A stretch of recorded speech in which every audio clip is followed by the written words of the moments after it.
Good evening. I'd like to call to order the Bothell Shorelines Board meeting for Monday, January 14th, 2019. First item on the agenda is our call to order.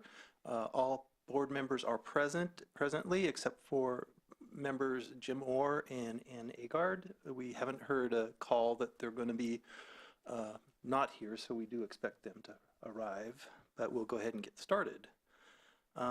The next item on our agenda is non-agenda public comments. This is a chance for members of the audience to address the commission on a topic not on this evening's agenda. Is there anybody who would like to address the board? Seeing none, we will move on to the next item, and approval of meeting minutes. Why don't we hold off on that until the other board members are present? They might have input. New business, there is none.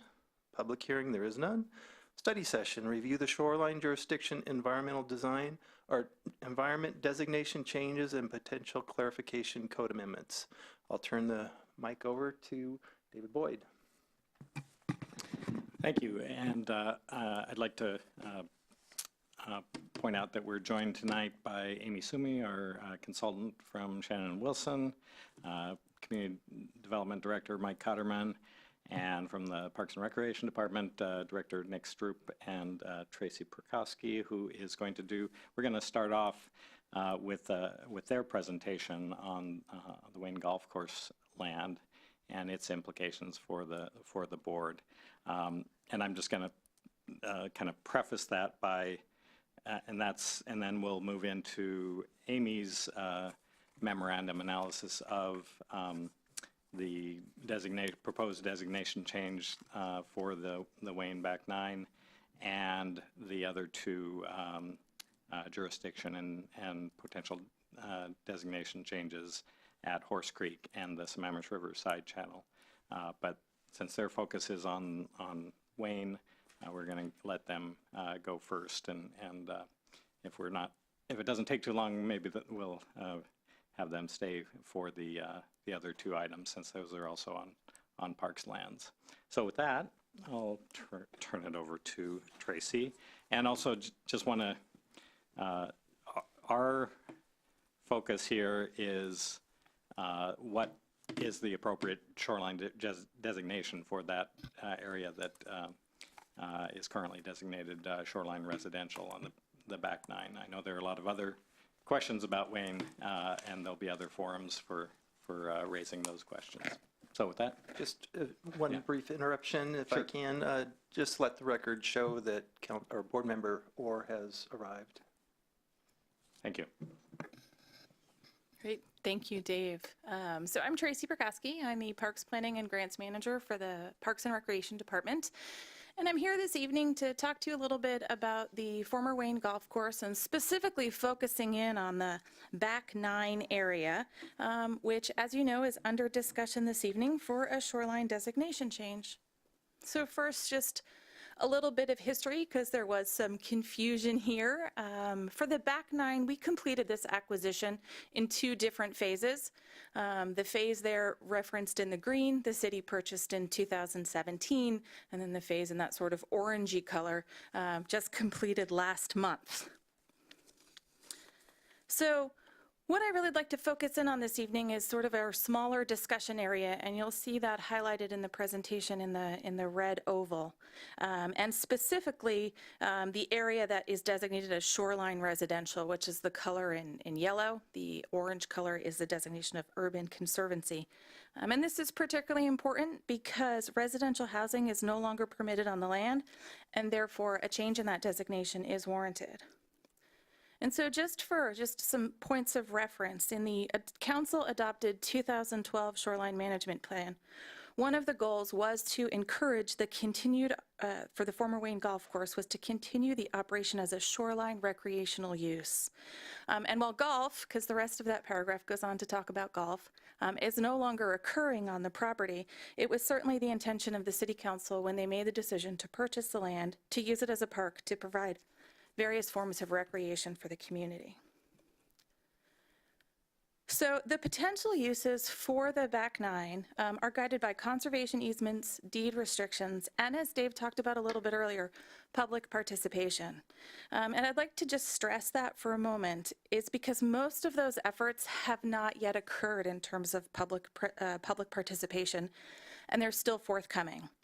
And so later on this year, the department is going to be working on our PROS plan, which stands for Parks, Recreation, and Open Space Planning. And that is a 6 to 10 year document which talks about all of the parks in the city, the different kinds of amenities, our open space, our recreation program that we're providing. And then we hope in 2020 to do a master planning and additional visioning work for the actual uses of the park. That 2020 timeline is dependent upon a council budget appropriation. But in general terms, what we're talking about here is habitat restoration and low impact passive recreation uses that respect the habitat and also provide public access to the water and views. Or in other words, thinking about the work that you guys are doing, an urban conservancy designation. So I've put up here on the screen for you the use matrix from the 2012 plan. And the kind of uses that we're talking about, such as, boat launch, public dock, fishing, viewing platform, public parks, recreation, and accessory uses. So those are the ones that I've highlighted in yellow for the urban conservancy. And you can see by the red ovals are permitted as part of that designation. When we think about habitat restoration, because I know that that is on the minds of the community, this is a long-term goal for the department. We're talking a 20 to 30-year process. It is a decades-long process, but we're focusing on how we improve the salmon habitat, both in the Sammamish River as well as Waynita Creek, wetlands restoration, removing invasive species, and then also planting native ones. Another potential element that could occur on the back nine is a regional trail connector. And the map that I've put up here on the screen is the regional trail system for King County. That's what all those blue lines are. And the Wayne Golf Course is the star up in the top. And so you can really see how that fits into the regional trail program. I'd just like to stress that this is in its infancy stage and that this could be included based upon public input in the master plan. It would be part of the King County Regional Trail System. And trails are permitted under the Urban Conservancy designation, as well as potential bridges for bikes and pedestrian use, again, as we think about crossing Waynita Creek.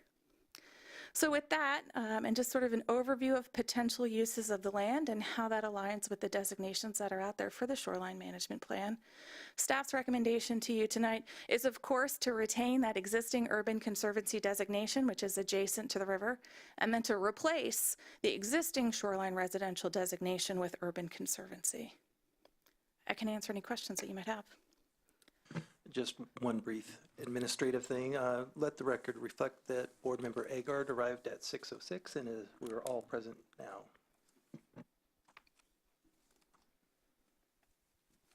Are there any other questions?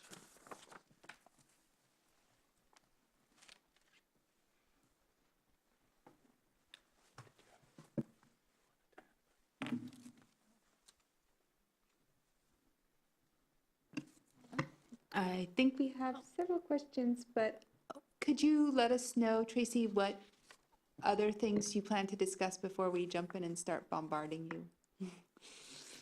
I've completed my presentation, and so I'm happy to take any questions that you might have. Sounds good. So let's see. So my understanding is that we've already purchased the land for $45,000 after the various King County Conservation Futures grants have been applied. For the for that slice of the back nine that was still outstanding as of the beginning of December. It's been purchased, $45,000 was the price after the various grants. So yes, the land has been fully acquired as of the end of December of last year. Okay. And my understanding is that those grants are conditional on the land remaining, quote, passive use. That's correct. Okay.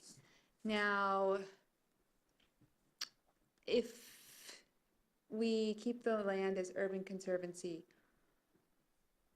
are there urban conservancy uses that would break the passive use rule, or are all uses?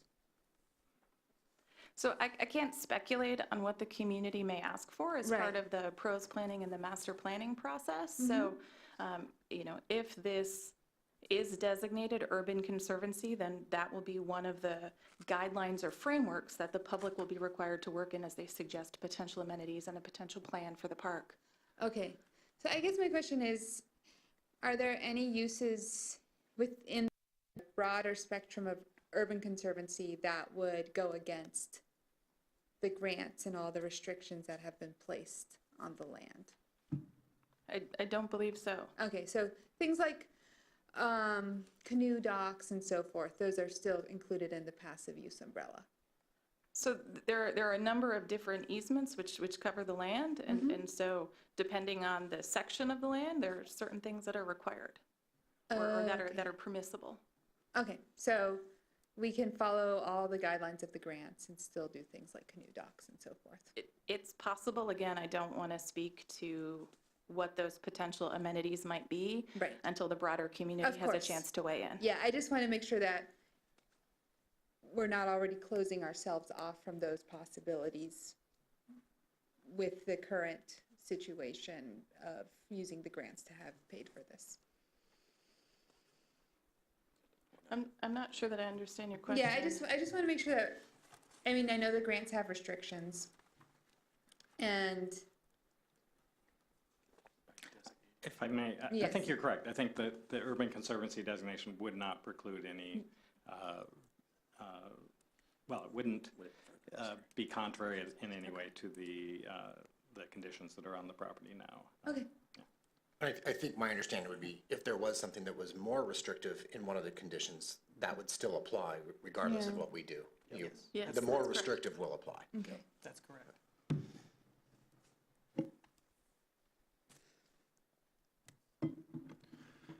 So I have a question on how we're going to go about the business of the meeting then. So this is just one item on the agenda, but you said the staff presentation is completed. Are we going to have a staff presentation on each item on the list then?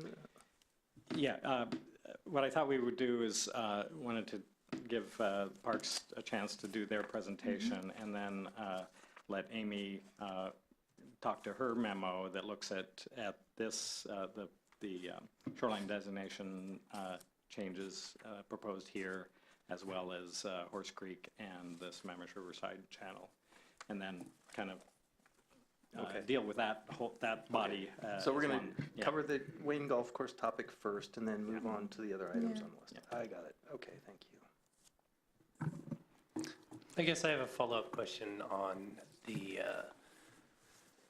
sort of the dog leg around the corner, whether that towards the Blythe Park area is also included in that rezoning, or if that's not.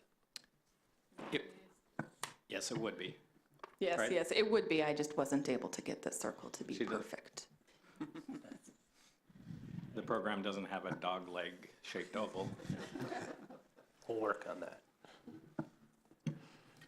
Not so much a question, but just I guess it is, and my own opinion.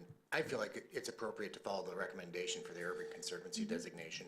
And my only concern wouldn't be so much as how the Parks plans affect our decision, but I don't want to tie if Parks felt comfortable that there weren't options on the table that we would be removing, that we would, that there would be an unintended consequence, and that's not what I'm hearing, so I feel pretty comfortable with the recommendation.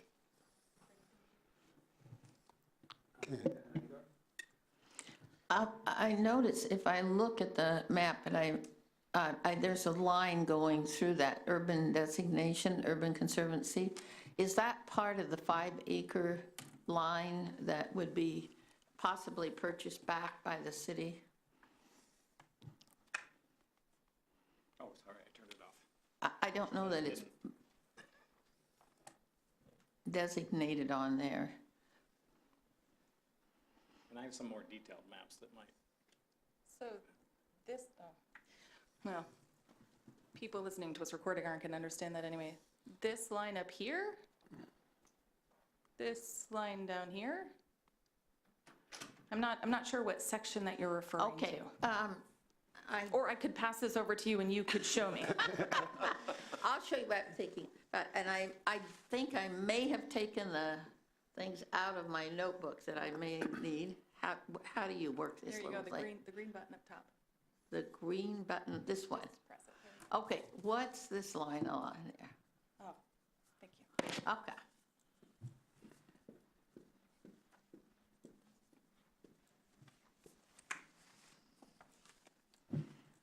So that yellow section that you just referred to, Board Member Agard, is actually the Valhalla Development. So that moves over to the front 9 area. Okay. And so that's an existing housing development. Okay, that's inside. I'm going to see if I can find my other maps. So go ahead, Pat, ask some other questions, see if I brought them with me. Okay, I have two questions. One is, if we designate parts of it natural, would that potentially be more restrictive than it needs to be to meet the grants? That's my understanding, yes. Okay, and if we add channels to the river so that the shoreline changes in the future, does that affect land, what's done at the time of purchase, or what can be done after the river is moved? Are you talking about natural movement of the river? No, like part of the salmon restoration plan is to add side channels. And, you know, we talked about how the side channel that was just added moves the shoreline boundary, but kind of the areas that are newly within the shoreline are grandfathered out. And I'm wondering if that grandfathering rule applies to what is in place at the time the property was purchased, or what the rules were when the property was purchased, or what's in place at the time the river is moved. So we haven't put together our salmon restoration plan. So I'd just like to say first that side channels may or may I understand not be this is part of the hypothetical. project. Amy? Yeah. So if they were to add a new side channel similar to what would, happen farther upstream, then similarly jurisdiction would shift 200 feet from the upland ordinary high water mark edge of that new side channel. And the properties, they would still be within shoreline jurisdiction, so they're grandfathered in the sense that they're existing legal developments in what is now going to be shoreline jurisdiction. And then they would need to probably, if they were to redevelop or want to change uses or something, then they might want to take advantage of the relief provision that is one of those things that we're adding as part of this update, which would allow the city to sort of give special consideration to the fact that they were not shoreline jurisdiction and now are. And so if there's new limits placed on them, then they could be provided relief from that. But they still would technically be in the shoreline jurisdiction, so. And in that case, we'd need to think about designations again. But most likely then we'd be getting back into shoreline residential, I presume. And just to follow up on that, if it's a side channel like the Sammamish River side channel that we're going to be looking at shortly, that is connected at both ends and is below the ordinary high water mark, then the jurisdiction would change. But if it's just a side channel that doesn't reconnect, and then the jurisdiction would extend to the extent that the ordinary high water mark Right. Changes. Right. Yeah. And we'll have some examples of how that works. Yep. So it'd be very project specific and design specific exactly what would happen with jurisdiction.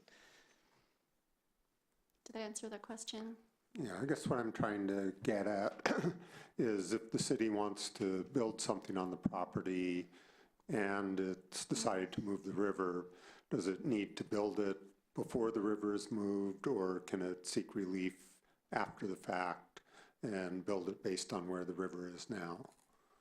Yeah, I think that anytime you propose a development, it would be based on whatever the existing condition is, even if maybe you knew or anticipated that something might change in the future.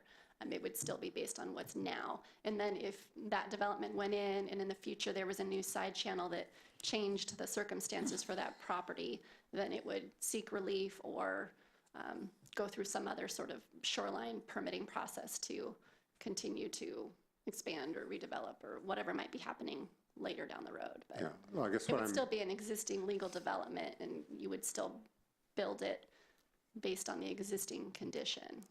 okay, yeah, I guess what I'm trying to get at is, let's say the city wants to put in a picnic shelter. Can it put that picnic shelter in after the river is moved, if that meant the picnic shelter was in, say, riparian buffer where normally it would not be allowed? So if that picnic shelter were to go in after the side channel had happened, Right. Then it would have to consider the new buffers, and yes, it would have to respect the new buffer. Or if it's a picnic shelter, then there's a lot of provisions in the master program that would allow for certain types of water-oriented uses within buffers. And so that there might be a solution there without having to push it farther away from jurisdiction or get a variance or something. Back again. Sorry, no, unfortunately took those pages out of my notebook because it was too heavy for me to carry. So I'm going to try to use this map, and if I can have your little pointer again, Tracy. Thank you. I'll try to get on the right side if we need a drive now. Okay, so on the first night that we met,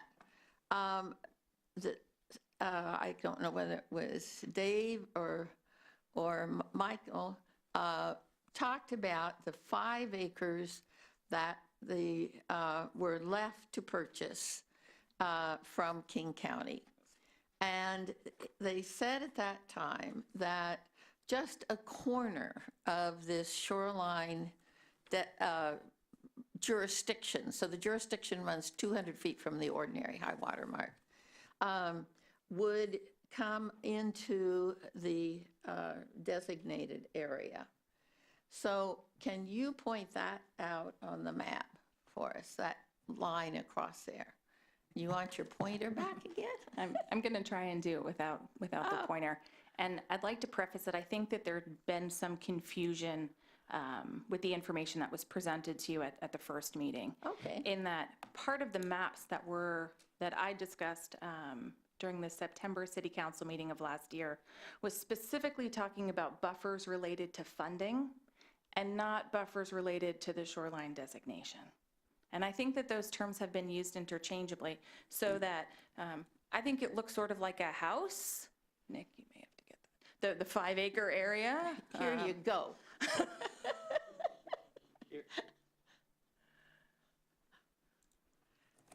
I can outline it here with Yeah. the cursor. It's too. okay, I got it.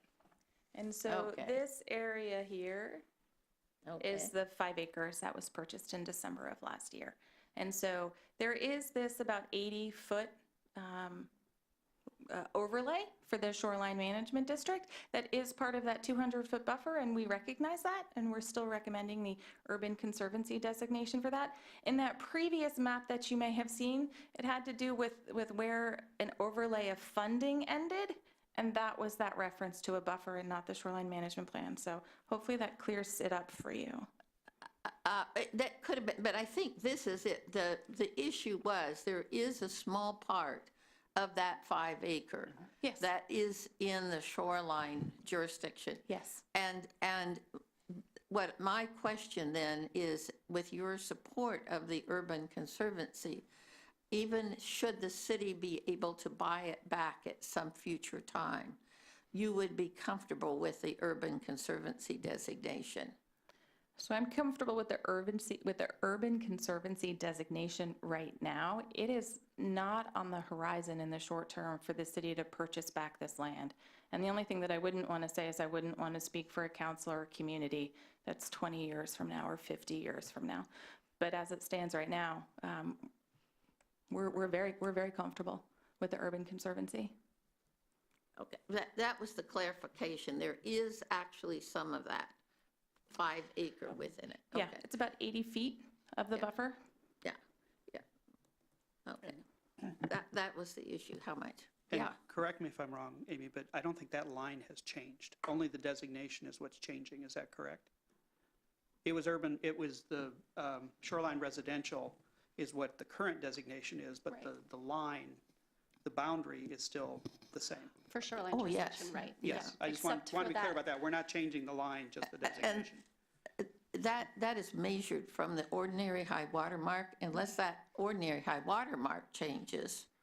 Which it has in other places. That's why I wanted confirmation that, Then we would all have to go back and look at it again, but so far it has not. Yeah. yes, correct. Yeah. I just wanted to clarify for the record that we're not changing the line, we're just talking about changing the designation.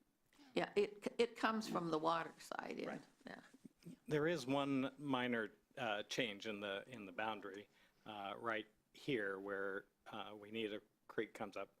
As part of the acquisition, there was redelineation of wetlands in the area that was purchased, and so that particular piece becomes a contributing wetland, and so there is that little blip in the shoreline jurisdiction.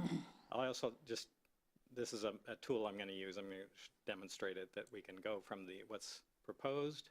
No, it's not working. Let me see. There we go.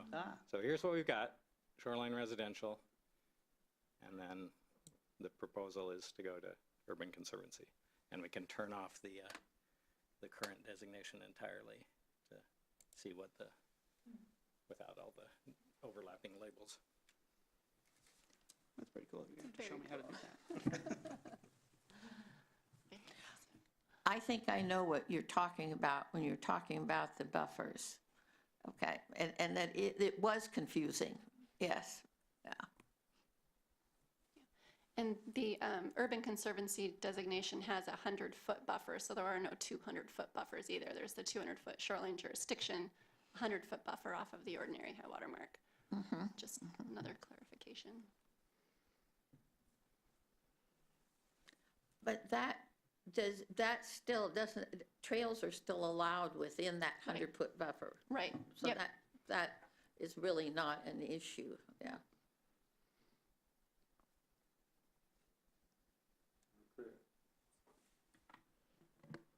Are trails allowed under the terms of the grants throughout the back nine, or are there going to be areas where trails are allowed and they aren't? So there are two different types of trails that are permitted. So one would be if we decide along with King County for a regional trail, and then the others are more just walking paths.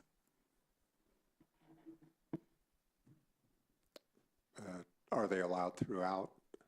Yes. Okay, so it sounds like we've had a pretty good discussion. So this is a study session. We're not going to take any action on anything, but it would be appropriate. It sounds like the direction the board is going is to go with the recommended action. If that's not the case, speak up now so that if there is any other work staff needs to do, they can do their due diligence. But it sounds, from what I'm hearing, is we're all comfortable with the recommendation. Okay. And Amy, was there anything else in your memo about this that we needed to touch on? Maybe, and I think someone already touched on this already, but just looking at what the designation criteria are for each of the environment designations and the purpose for each of the environment designations, this one is kind of a natural, obvious fit. A natural designation would be more restrictive, and also the existing conditions kind of don't suggest this is not very natural now. It has a lot of potential to be, but that's not its current condition. So Urban Conservancy is a great fit. I think everything that passive recreation, et cetera, is all allowed in Urban Conservancy, and some other things that might even be conceived of in the future that are somewhat commercial, but they would only be allowed if they're accessory to a park. So I think there was some discussion of what if we had stand-up paddleboard rentals and those sorts of things, and those would also be allowed in Urban Conservancy. So it's pretty encompassing and allows most of the things I could imagine the Parks Department wanting to do there, or the community wanting to do there, aside from a bowling alley kind of a thing. So, yeah. So with that, I'm going to shift up to the north here. And this map. I have one follow-up question, if I might. Dave, another question? I have Yes. one follow-up question. Go ahead. Again, at that first meeting, there was some discussion about the Parks Department coming back with some of your plans when you get some of your preliminary plans for trails and so forth. Do you have any time frame for that, when you might be coming back, or will it be at our open house in February, or what? We probably won't have any plans until late in 2020, possibly beyond that. So we'll be doing master planning. I think you missed that part of the presentation. Hopefully in 2020, but that is dependent upon a council budget appropriation. So once we have that, we'll have future direction to move forward, but it'll be a couple years.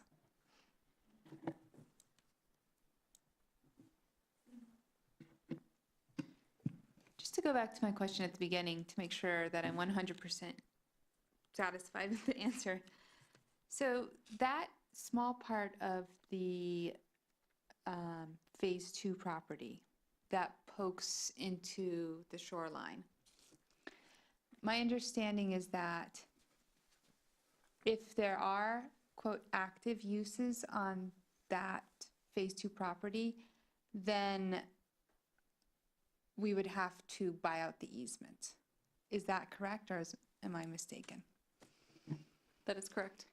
Okay, so I guess my question is, there are some things in the Urban Conservancy designation list that seem to fall more under active use rather than passive use. So my question is the Urban Conservancy designation restrictive enough to satisfy those passive use principles that we've basically agreed upon by going along with the easement? So I think this was mentioned earlier, but the strictest provisions would apply. So it'd be a combination of Urban Conservancy, which would limit it to a certain degree, and then I think the restricted deeds and other easements would whittle it down further in combination with zoning and, you know, public input and that kind of thing. So I don't think the Urban Conservancy is overly limiting. I think it's appropriately flexible. And again, if we wanted to get more restrictive, and I don't think the deed restrictions or the easements, none of that demands that the city establish a designation or a zone that would match or be completely cohesive with the restrictions. So I get it. It's a bit of an overlap on many so you levels. just kind of stack all these things up, and then you end up with your proposal. Okay, thanks for getting me to that point of understanding, both of you.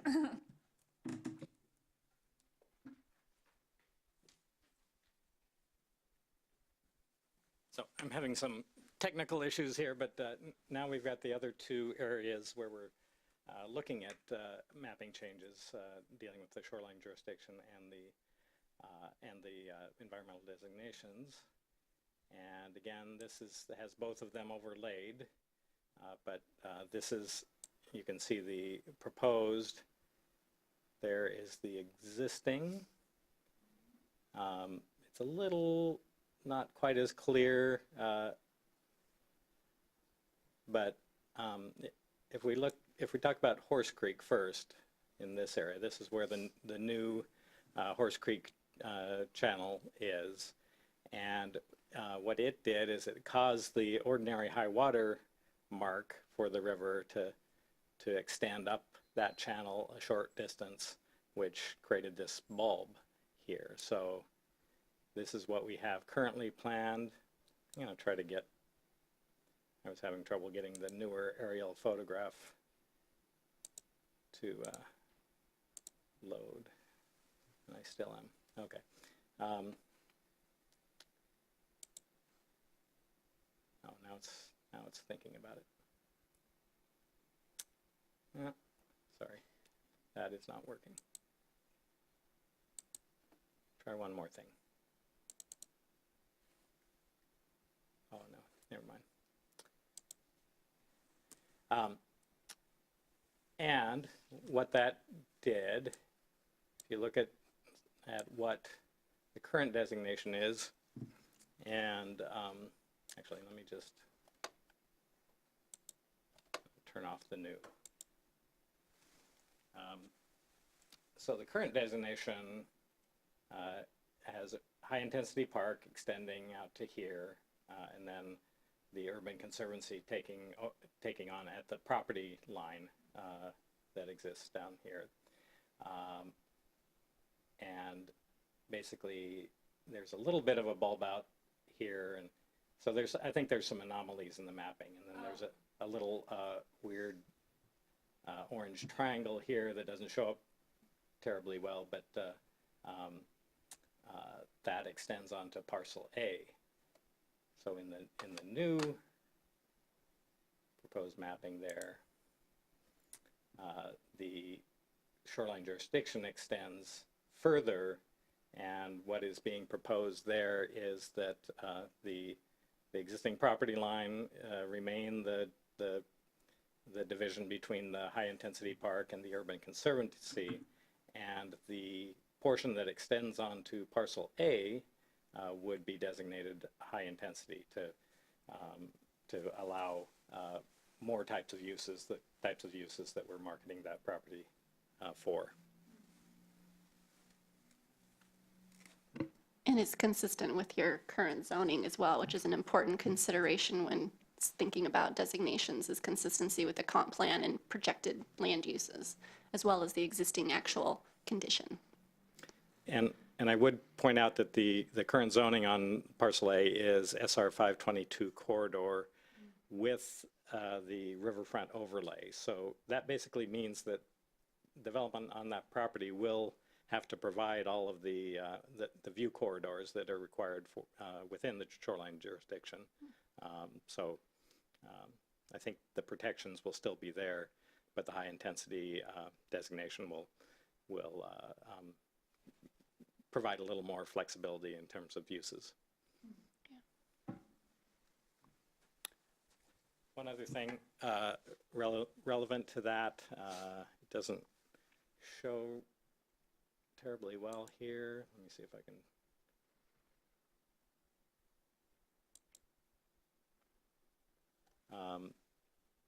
I'm not finding the layer, but there is a wetland in this area that likely has a buffer that extends into that high intensity area in any case. So there may be other environmental constraints beyond just the shoreline designation. In fact, there are other environmental constraints there.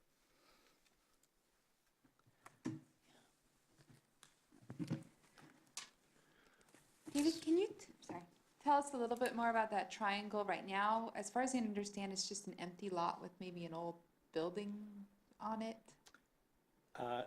Well, the parcel A is this entire area, so sort of two triangular pieces, if you will. And yes, it was the former home for Bothell Ski and Bike, was the most recent use there. There were also there were some buildings on the larger part of the triangle that were demolished as part of the 522 realignment, the Crossroads project. Okay, so I don't have the environmental knowledge to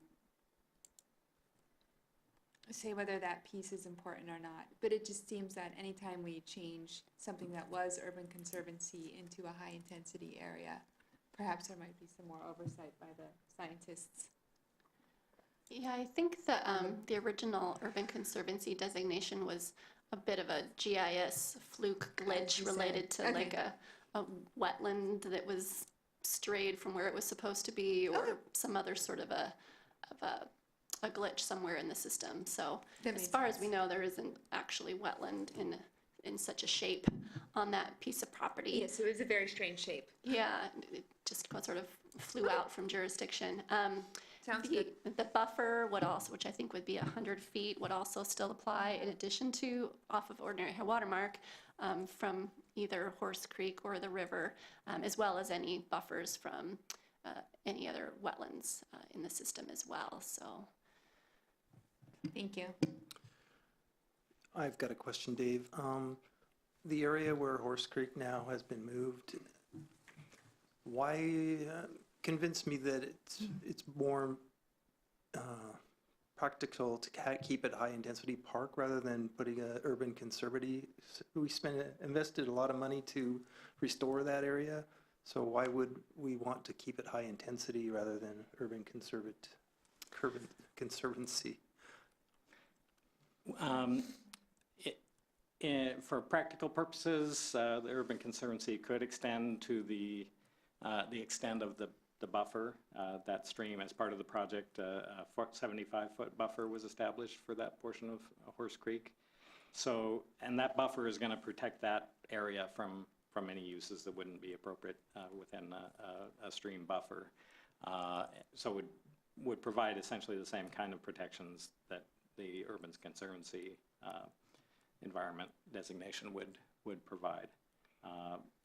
Throughout the shoreline plan, we established a protocol for having these environmental designations follow property line boundaries. The shoreline designation is the 200-foot doesn't, but where we change from one designation to another, we've either followed property lines or the buffer line. So the high-intensity park is owned by the city of Bothell. The area that's urban conservancy, Bothell doesn't own that property then? No, those are both part of the Parks Department holdings. So, but there's no property line that follows the stream buffer of the new Horse Creek Channel. Well, it gets a little blurry to me why the rationale for a property line makes sense when Bothell owns both sides of the property line. Well, thinking about the property line on the other side of that parcel, so where you would draw that line on the east side, if you were to shift Horse Creek to Urban Conservancy, and then where would you then draw the line back to High Intensity Park? One suggestion was to have it follow the buffer, but that leads you into a very circuitous sort of a boundary, which is a little more difficult to implement. Ordinary high water marks, as we know, can change a little bit over time, so we try and map it. It would, I mean, and as maps are, they're just sort of a best representation. The other thing too with just trying to stay consistent with using parcel boundaries where we can is that a little bit of that parcel also includes some of the parking lot, the west edge of the parking lot of the park. And also just recognizing that although it's this really great little channel that now winds through, it's also very surrounded by a very busy paved pathways that sort of, you know, wiggle through the whole thing. So you look at that and it's great and it's on track to become, you know, a really nice amenity, but it is also still, by virtue of those trails, the multiple bridge crossings, pretty impacted compared to looking at Urban Conservancy to the south. Those are still different characters. And just to, I think, make it easier for parks to manage that's still effectively, functionally kind of an active part, I think, of the park. And I don't know if there's potential for other things that would be amenities to the trail, like if there's another bench or, you know, other things like that to make it even more public friendly. As well, in that same parcel is that, I don't know, I've brought my dog there and he's jumped off years past. I don't know if that was allowed or not, but what do you call that thing? There's a hand carry boat launch there. Oh yes, and a dog jumping off point simultaneously. So I don't know what kind of, that's got some armoring and it's got, you know, some other modifications as well. And that's also part of that same parcel that if we were to shift one parcel over. And then, as David mentioned, this area is fully kind of preserve the natural bits of it by the buffer for the creek itself. So I think it provides them with flexibility, but it also is still maintaining that exact same level of protection. So I don't think there's anything lost, ecologically speaking, by retaining the high intensity park designation. Okay, so I think you've convinced me. The buffer is part of the critical areas ordinance, and it's a 75-foot buffer. I think that's what, yeah, the special code section you crafted too. Yeah, there was some special rules made for the whole Horse Creek daylighting. To the north of 522, the buffer is basically from the top of channel to top of channel on either side. In this portion, they designated as a 75-foot wide buffer.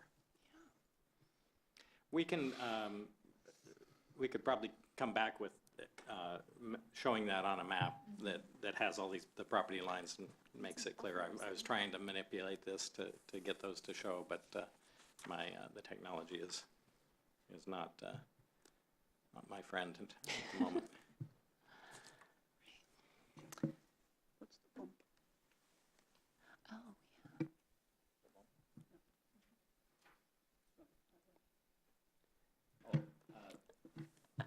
yeah. Yeah, Dave, So if you there's a- could come back with the property line, and in between, hopefully, I'm going to walk down there again. I haven't been there for a little while. So it is very attractive and very nicely done. So there was a question about what this bump is, and that's actually a good question. I believe that it is related to the old Horse Creek channel. There was a daylit portion of the Horse Creek that went through here, and of course the highway was up here. Yeah. So maybe we can scrub it. Anyway, that's Stephen. That doesn't quite convince me even. It's probably where it comes from, but it doesn't seem quite right. We'd have to look at that. Yeah. And then the memo talks a little bit more about how we came up with the upstream limit of ordinary high water mark on the Sammamish River on Horse Creek. And that's a little bit of, I did go out there and I said, just using eyeballs, I was like, oh, I think it's at this first bridge, the first pedestrian bridge crossing. And then I tried to do a bunch of math with converting all these different datums and from Lake Sammamish to Lake Washington and then averaging it across the river and all that sort of stuff. And it put it at the same spot. So that, oh, that's probably close enough for what we're trying to do here. But if anything were to happen, a specific project, then that would be determined more definitively at a project scale with a real ordinary high water mark determination. But it felt like with both of those things pointing me towards that pedestrian bridge, that was probably close anyway.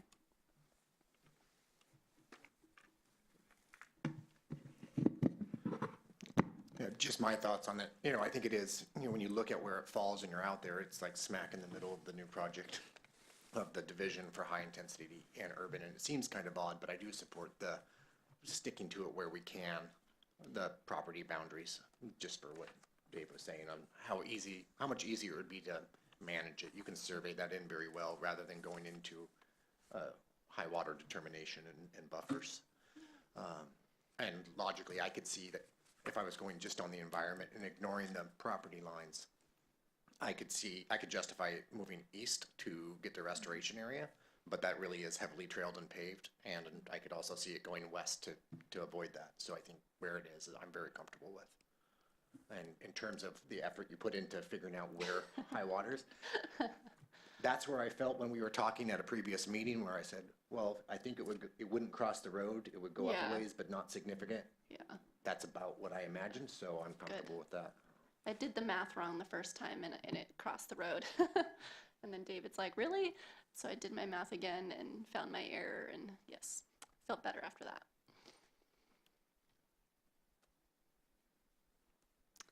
So if there aren't any other questions on this, this map also shows the the third area, the associated with the new Sammamish River side channel, which you can see faintly there.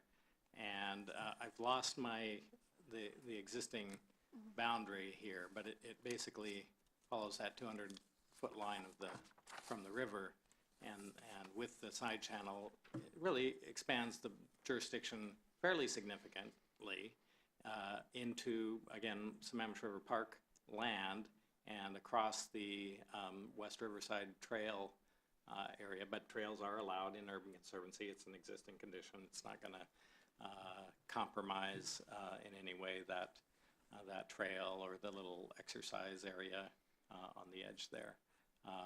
And again, our big concern was that it would potentially extend onto developable land, either across West Riverside or on this parcel here, but it doesn't.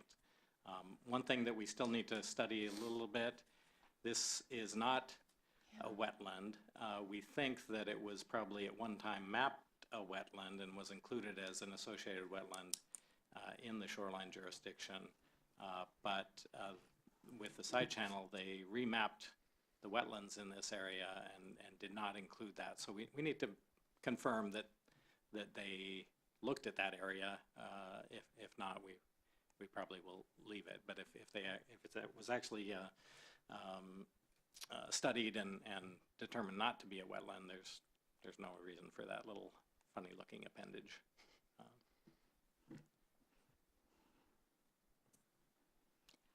That map, now when I look at that map and the one that you've got in here, they don't look the same.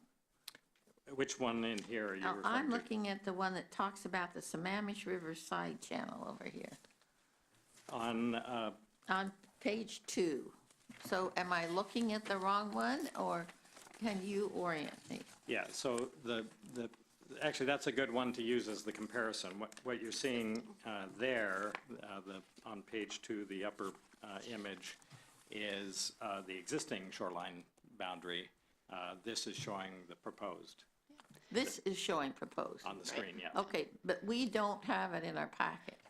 If you look at attachment 1, which is just a couple pages after that, you'll find my full memo, and that has a side-by-side of the existing and the Oh, proposed. I know what you mean.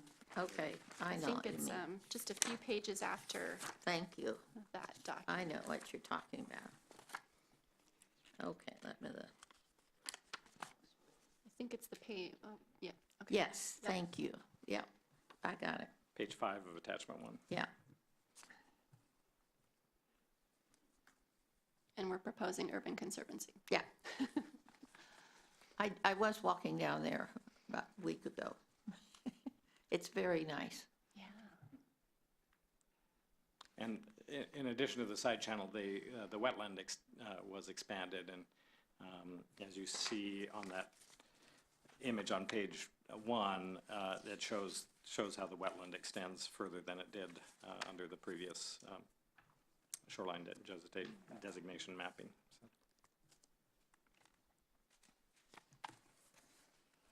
Any questions on that?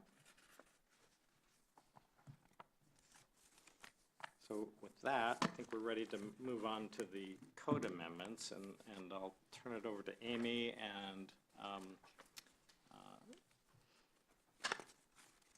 we'll thank Tracy and Nick for coming and participating.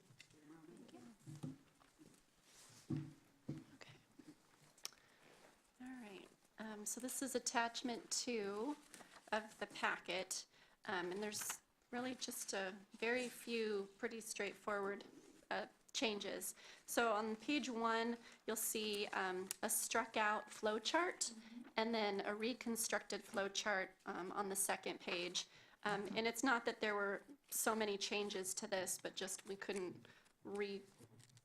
find again that original working version of this flow chart. And so and I think the software that we used to create that original flow chart had long ago stopped being supported. So now we have this new flow chart, which essentially says the same thing.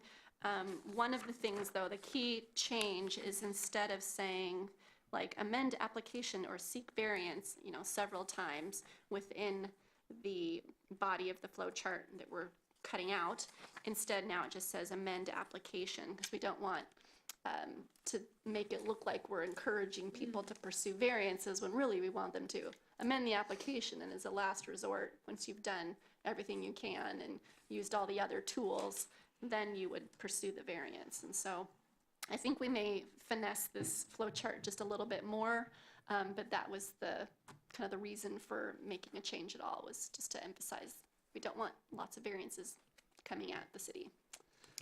I think that was a very good. And I'll just, one unintended consequence of that change is by having the note box at the bottom there, it kind of might imply that the only opportunity to request a variance is at the very end of all this iterative process, which isn't true. So we'll try to clarify that and give a better picture of where that might be appropriate without suggesting that people consider it at every step of the process. Right. So we need to find the happy medium. comments on the flow chart otherwise? My comment was just exactly what David said. Great. Okay, so then the next comment was, turns out we did not have a boat launch definition and thought that might be helpful. So we've proposed a definition here, which is kind of a compilation of some others definitions that we've seen around Lake Washington and Sammamish River in particular, and just sort of composited those, and there you have it. Any suggestions on that? Yes. I have a question. Is boat launch covered in the permitted use matrix anyplace? Yes, yep. As I think in a couple, I think that's broken down into different kinds of boat launches as well, not just a one-size-fits-all boat launch. And it's conditional use in many environment designations and permitted in others, depending on the designation. So is And it the type of permit, boat I launch. assume it's a permitted in high intensity. Yeah, let me take a look real quick. Boat launch. Where's the pages? Modifications. Where are you? Recreational. Here we go. So what you were asking about high intensity? Yeah, just Yeah. give us a page number. I've got It's on page 70 of the SMP that's printed out in your binder.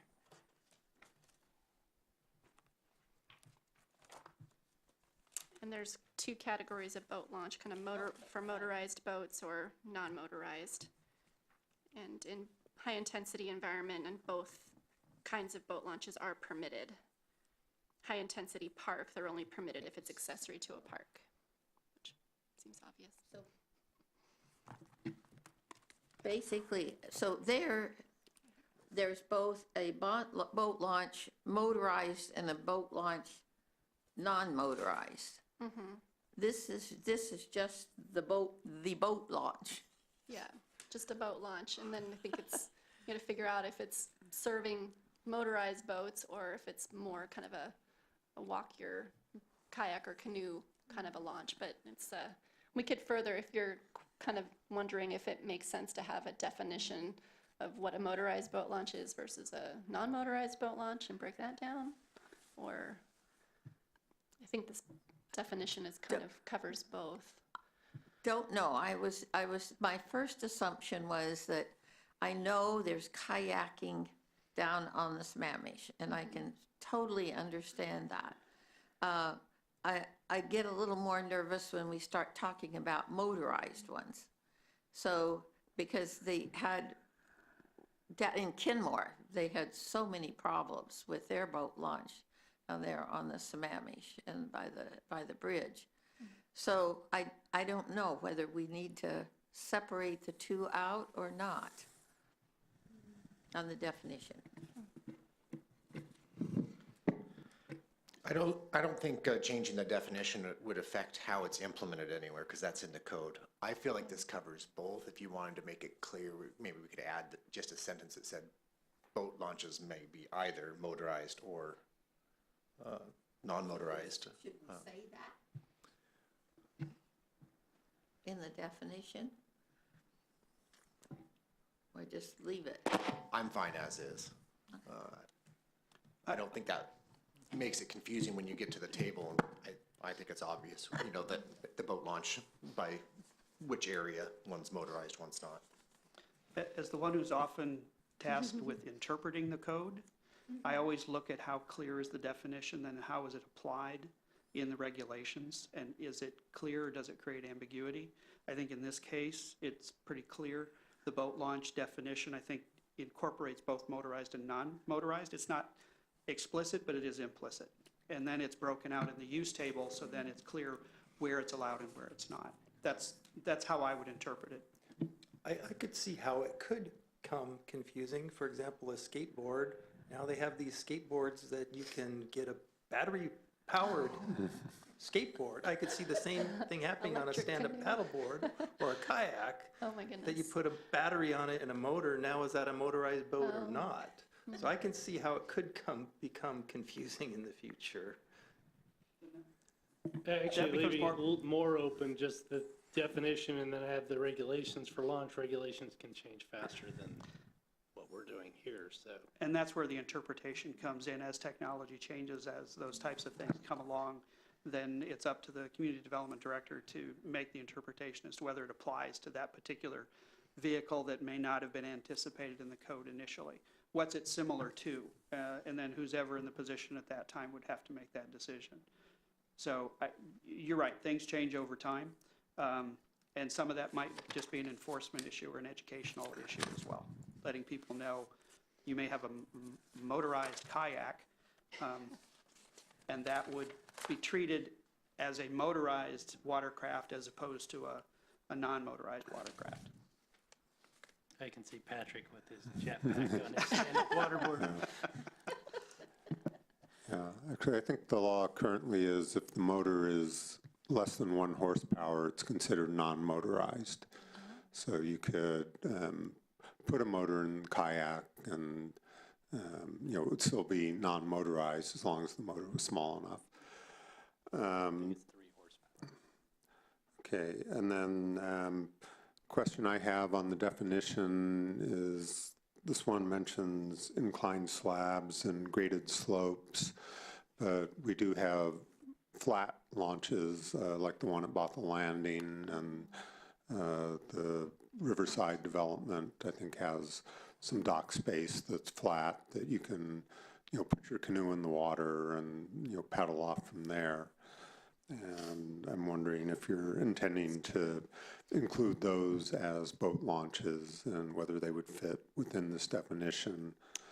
And then another style of boat launch that I don't know that anybody's using here is one where you have a lift that would lift the boat off the trailer, swing it out over the water, and then put it in the water. And that's another one where you'd have a flat launch rather than a graded or sloped one. So it seems like this is one where you're thinking, you kind of back the trailer into the water and the boat floats up and you go off from there, or you wade in and get your feet wet when you launch your kayak. But there are at least 2 I can think of where if you wanted to go kayaking or canoeing, you can put your boat in the water from a flat surface and get in without getting your feet wet. Okay, those are good things to note. So yeah, I think we probably do want to tweak this a little bit to recognize that not everything's inclined or slopes. So that's good. Those other ones you talked about, those are kind of more common at like larger scale marinas and dry boat storage facilities and that kind of thing, right? Where they would swing a boat out. Mm-hmm. Okay. Yeah, or lighthouses, another place they're used a lot. Yeah. Okay. Back when use people as were well. at lighthouses, they used them a lot. Okay. Okay, well, that's good input. Any other comments on the boat launch definition? Okay. The next change is just a sort of adding a little bit more to the title of 1307, which just said shoreline environment designations, but there's a couple other really important things that are in that chapter, like the actual use matrices. So we wanted to actually identify that so people hunting for it can find it without actually scrolling through the whole SMP. I'm glad you added it, because I was hunting for the matrix just about 5 minutes ago. Yeah. Yeah. Any comments on that? No. Okay. So the next changes are for consistency with the city's other code sections related to significant trees and how they're measured. And I think before we had like a % by number of trees, and the city's other tree code section looks more at actual diameter inches of trees and not just how many trees. And so some simple changes, I think, to reflect those metrics, the point of measurement or the unit of measurement being diameter inches, and then also the minimum significant tree retention requirement is increased to 20% or 20% diameter inches. I don't know. Not my- 20% by diameter inches. so Yes. Not 20% of the number of trees, but the Right, by diameter inches. So that's just for consistency with the rest of the city's tree codes. And is probably an increase in protection, so. Any thoughts on that? And then I guess continuing down, along with that, there are tree bonding requirements. The cost of those is increased. Again, this is to match the city code. So based on tree diameter, they provide more categories. They broke it down a little finer.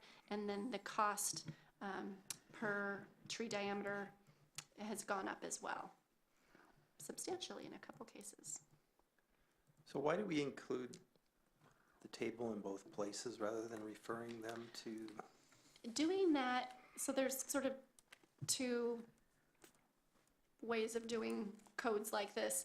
You can either reference it if you want it to apply, but then anytime you reference something, if you were to modify that, then you would need to run, and you've referred to it, then you would need to get approval and go through a process with Department of Ecology, because it would effectively be a change to your shoreline master program as well.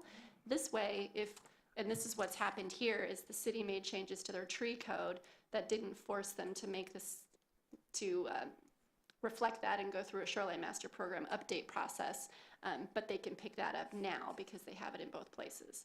So it gives you a little bit of inconsistency in shoreline jurisdiction versus outside of shoreline jurisdiction for a short amount of time, but it doesn't drive your adoption process and end up having Department of Ecology review all of your tree regulations or whatever other regulations you've mentioned and adopted by reference. So this is the lesser of two evils, okay. Yeah, So it's a little more can you explain- duplication, but a lot more functionality, I think. I cannot interpret this table, though. Can you help me interpret it? We've I identified would that. be happy to. Because I raised the same question. I said, I don't know what this says. What it's intended to say is that from 8 to 12 inches in diameter, the amount is $2,000.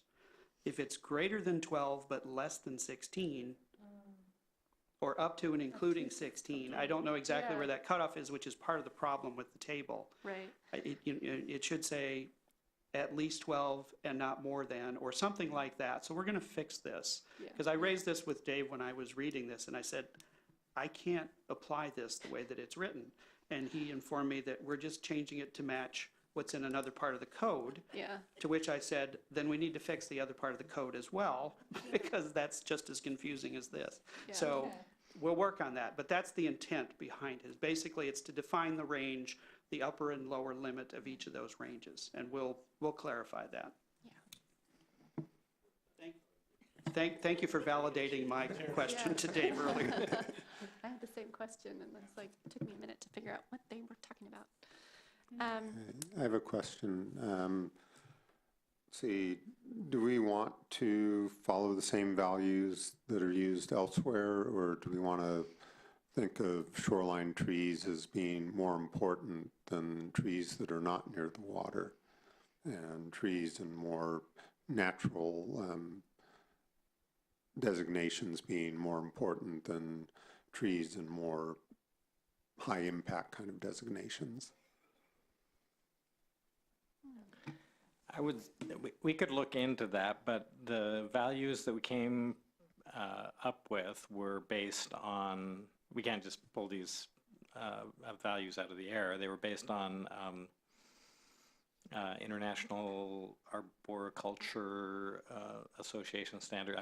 That may not be the right word. Anyway, we had some defined standards that we used to base these on, and if we were going to have a different value for shoreline trees, we'd probably want to have some backup from some other source like that.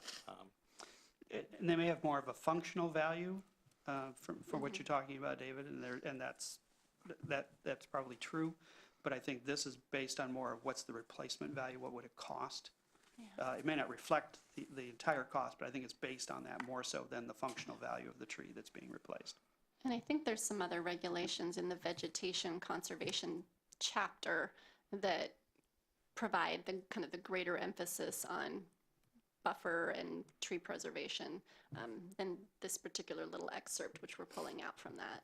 So I think the ecological benefit is recognized kind of in another, elsewhere in the SMP. Yeah, I guess we have two different kinds of costs here. One is the economic cost of planting a new tree if the owner fails to protect it.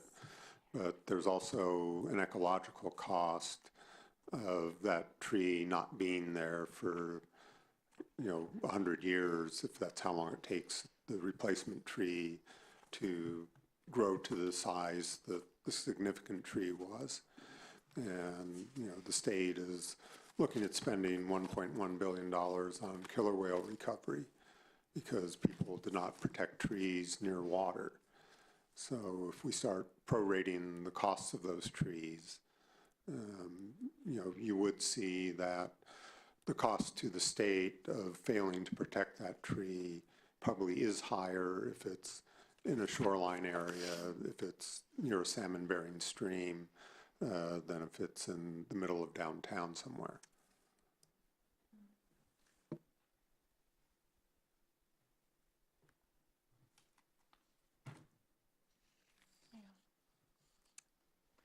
One other thing I would add to that these are bond amounts for trees that are identified as that they should remain.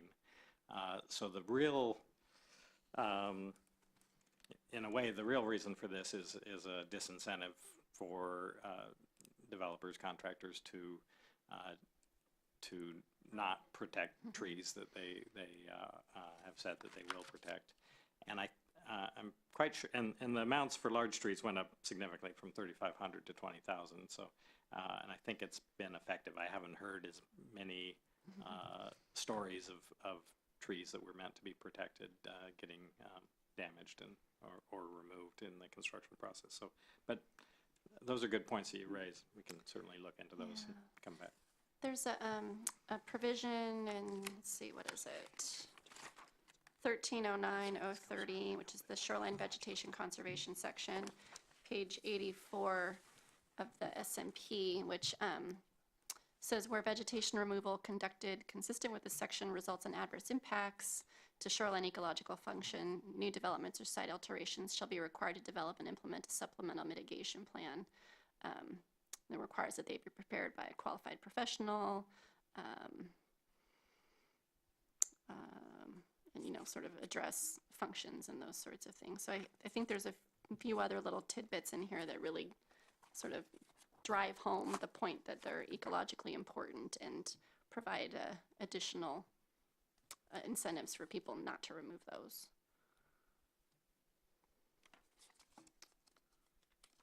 Yeah. So, okay. Any other comments on that section? Okay. The next section, we're on the bottom of page 4, is just a grammatical clarification. So all that was added was the word dwellings after detached single-family residential. So it didn't just continue on into detached residential subdivisions. So the single-family residential are individual dwellings, and then detached residential subdivisions are sort of two separate items. Any questions there? Okay, and then the next one was sort of flipping the order of the sentence so that it did not sound, it was almost like a double negative in a way, when it said the city shall not vacate public rights of way or easements as a means of retaining public access. And that sort of is ambiguous, and what the real intent is that to say that in order to maintain public access, the city is not going to do those things. Quick question, can we remove that word such? Such, where is that? Such. The city shall not vacate such Oh, public rights of way? I don't know why not. I don't know. Does it mean anything legally? Especially since there's no reference previously in the sentence Yeah. for public rights of way. So I think that's Yeah. a good one. Always looking to strike words from this 277 page. Yeah, okay. The next section on page 5 then is a couple of changes to the flood hazard reduction provision, basically just sort of to catch it up to current definition of channel migration zone established in the WAC, sort of just clarifying what sort of processes we're talking about, naturally occurring hydrologic and related processes. And then also striking a provision. At one point, Department of Ecology was going to be doing some channel migration zone mapping to sort of help out communities around, you know, Tri-County area and ultimately throughout the state was their big vision. That kind of didn't happen. I followed up with Department of Ecology to find out where that was at, and it sounds like it died a number of years ago, and there's no plans for them to pick that back up. So we just struck the or areas mapped by Department of Ecology. And Ecology's mapping is an error, was no longer important either. I have a question on that. Does this item 2 that's down below where you're explaining there are only 4 potential areas, is that going to stay in the definition, or is this just for explanatory reasons? It's just for explanatory, just to provide a little more information so people reading about a channel migration zone provision would be like, well, where are those? And then just a little bit of information. But will it be in the amendment, or is this just for our purposes? Oh, no, I think it's in the code now, I believe. And we're proposing to amend that clarifying note further, just to clean it up. So if you're talking about the note in the note box, No, I'm not talking about the note box. I'm talking footnote. about number 2, Yeah. which is smaller print. yeah, so everything that's not in a note box is part of the Okay, code. that's what I wanted to know. Yeah. I have a question. In riparian restoration, removing hard armoring and creating channel migration zones where they're not currently present is something that's often proposed. How are we set up to deal with that? You know, if say as part of the salmon recovery at Wayne, we remove hard armoring on the river and allow channel migration to start occurring there, how would that relate to this language?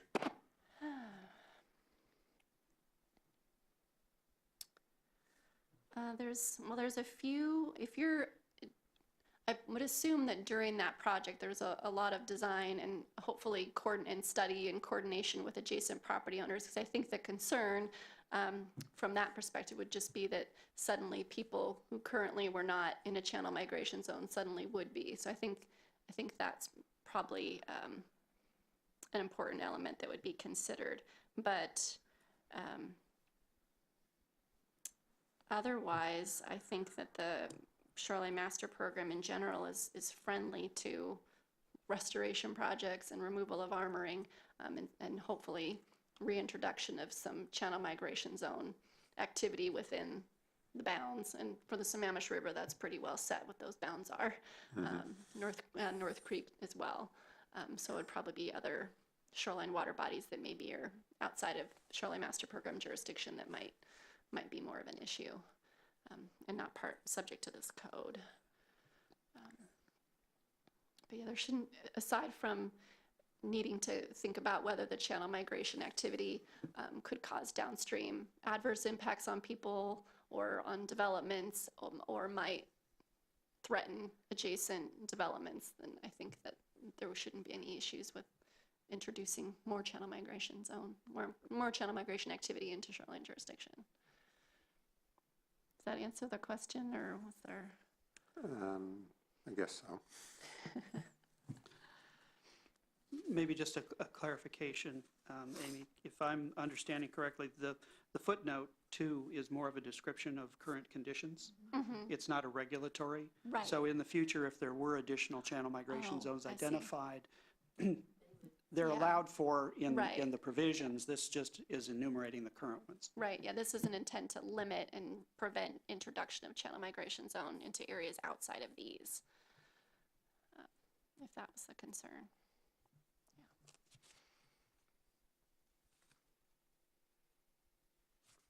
I think that's it for the proposed code clarifications.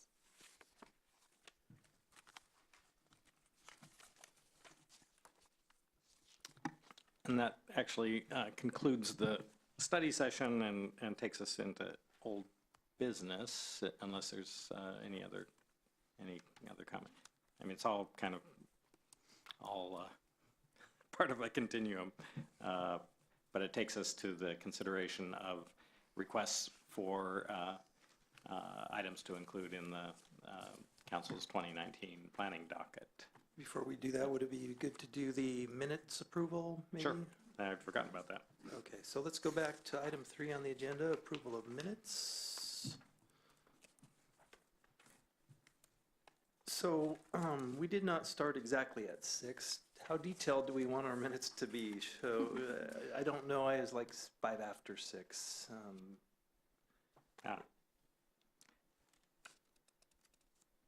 Is that something that we... I don't think it's terribly consequential, but, and I don't have any record of when we started Nor that do meeting. I. So I'm happy to keep it either way, or we can make I it more think that would be a specific. no if we didn't keep track, so. It's possible that there is some record of it in the video, but I'm not sure. Yeah, I'm not sure if the video picks up the clock, so just for future benefit, if you do want to track it more accurately, when you start the meeting, you may Yeah. want to announce the time. Yep, and I did that tonight. The other thing is, for council, it's important to keep track of when people arrive, because we're taking votes on stuff, and it's, important to keep track. Here, it's less important in a study session environment, but for example, I did write down and announce when people arrived tonight. I did not do that for the last meeting, so I don't know the specific times. However, in the future, maybe we do want to just keep track of if people are late, we do note when they arrive so that it's clear in the record of who was there for the discussion. Yeah, I think that's good. And I appreciate you making that note as people arrived. It may also be good keep track of when people arrive, because the city council has said, boards and commissions should start at 6, and if that's too early for board members to actually show up, maybe they need to bump it back to 6:30, or, let it go back to 7 the way it used to be, or something like that. So it could be educational for the council as far as how realistic their goal of starting boards and commissions at 6 is.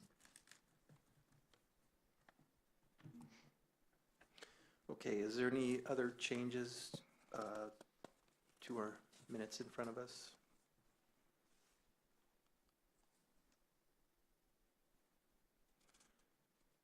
Hearing none, a motion to approve would be in order. A motion that we approve the minutes as stated. I'll go ahead and second that. So there is discussion on this. Is there any discussion on the motion? Seeing none, if you would cast your vote by saying all in favor, say aye. Aye. Any opposed? Minutes are approved unanimously. All right, back to you, Dave. So in the memo, well, let me start with attachment.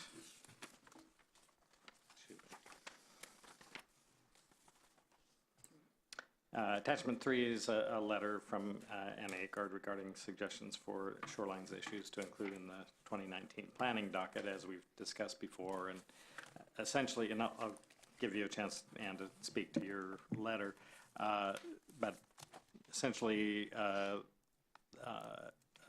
elaboration of suggestions that were made at our November meeting. And at that time, we said that we would consider any suggestions to be forwarded to council for the 2019 docket prior to that going to council. And we are taking a preview of the planning docket to Planning Commission next week on the 23rd. So this is really the main opportunity for the Shoreline Board to discuss and make a determination whether a majority of the board supports any requests for revisions. So in the memo, we included the response from our consultants to the earlier email request along these lines. And then, but before we go into that any further, if Board Member Agard wants to speak to her letter, this would be a good time. Yes, thank you. I have one question. You said oops, thanks. You're taking this to the Planning Commission. Our recommendation would stand on its own to council. It doesn't go to the Planning Commission. No, and the Planning Commission, this is just an advisory review for the Planning Commission. Yeah, that's what I see. Yeah, okay, thank you. So, thank you for including it. So, as a way of introduction, I sent this to Dave, I believe, on Wednesday, the 9th of January. And one of my points is that we're in a somewhat changing world. We are in a changing world, not somewhat changing. We are in a changing world. And our understanding of this, particularly from the climate change perspective, and the impacts that it has on not only our atmosphere, but our land and our water, is increasing exponentially. And that, I believe that drives us to look at some things in possibly different ways. And so that's why I propose this, because I think we need to look at this issue. You heard David Bain talk about it in terms of the ecological functions that vegetation performs along the riparian areas of water as having higher value than other places where trees are growing and so forth. So as I start this, I was saying I gave this to Dave on the 9th of January, talking about the increase in the temperatures and the air temperatures that have just come across both nationally and locally. And then by Friday, the 11th, comes out the notice in the paper that our oceans are warming faster than we thought they were. And interestingly enough, that in part comes about because actually the modeling data had shown this increase a number of years ago, but the actual testing of the waters, the testing ability to test it had not developed to a point where they could support the modeling. So there was this discrepancy between the two, which now this tended to reconcile. So now we have that our oceans are warming faster, not only faster than we thought they were, and so this is the next thing. And then comes on Saturday comes the birth of this new calf of the orca pods, JK and L, and unfortunately it comes with this caveat that says this calf may only have a 50% chance of survival, obviously due to the fact that the JK and L pods are seen as being have malnutrition at this point because of the lack of the Chinook. So this was just in a way of introduction that things are changing, and this is basically why I've requested this amendment, because I think at the time that it was proposed through the earlier shoreline review, there was some thought that this was a good way to improve the vegetation along the buffers of certain of the designations, particularly the residential and the high intensity, and the high intensity park. And I suggested that if we should recommend to council that we go back to the 100-foot buffer rather than the possible alternative reduced buffer, that we would not include the high intensity park designation in that. So I also want to point out that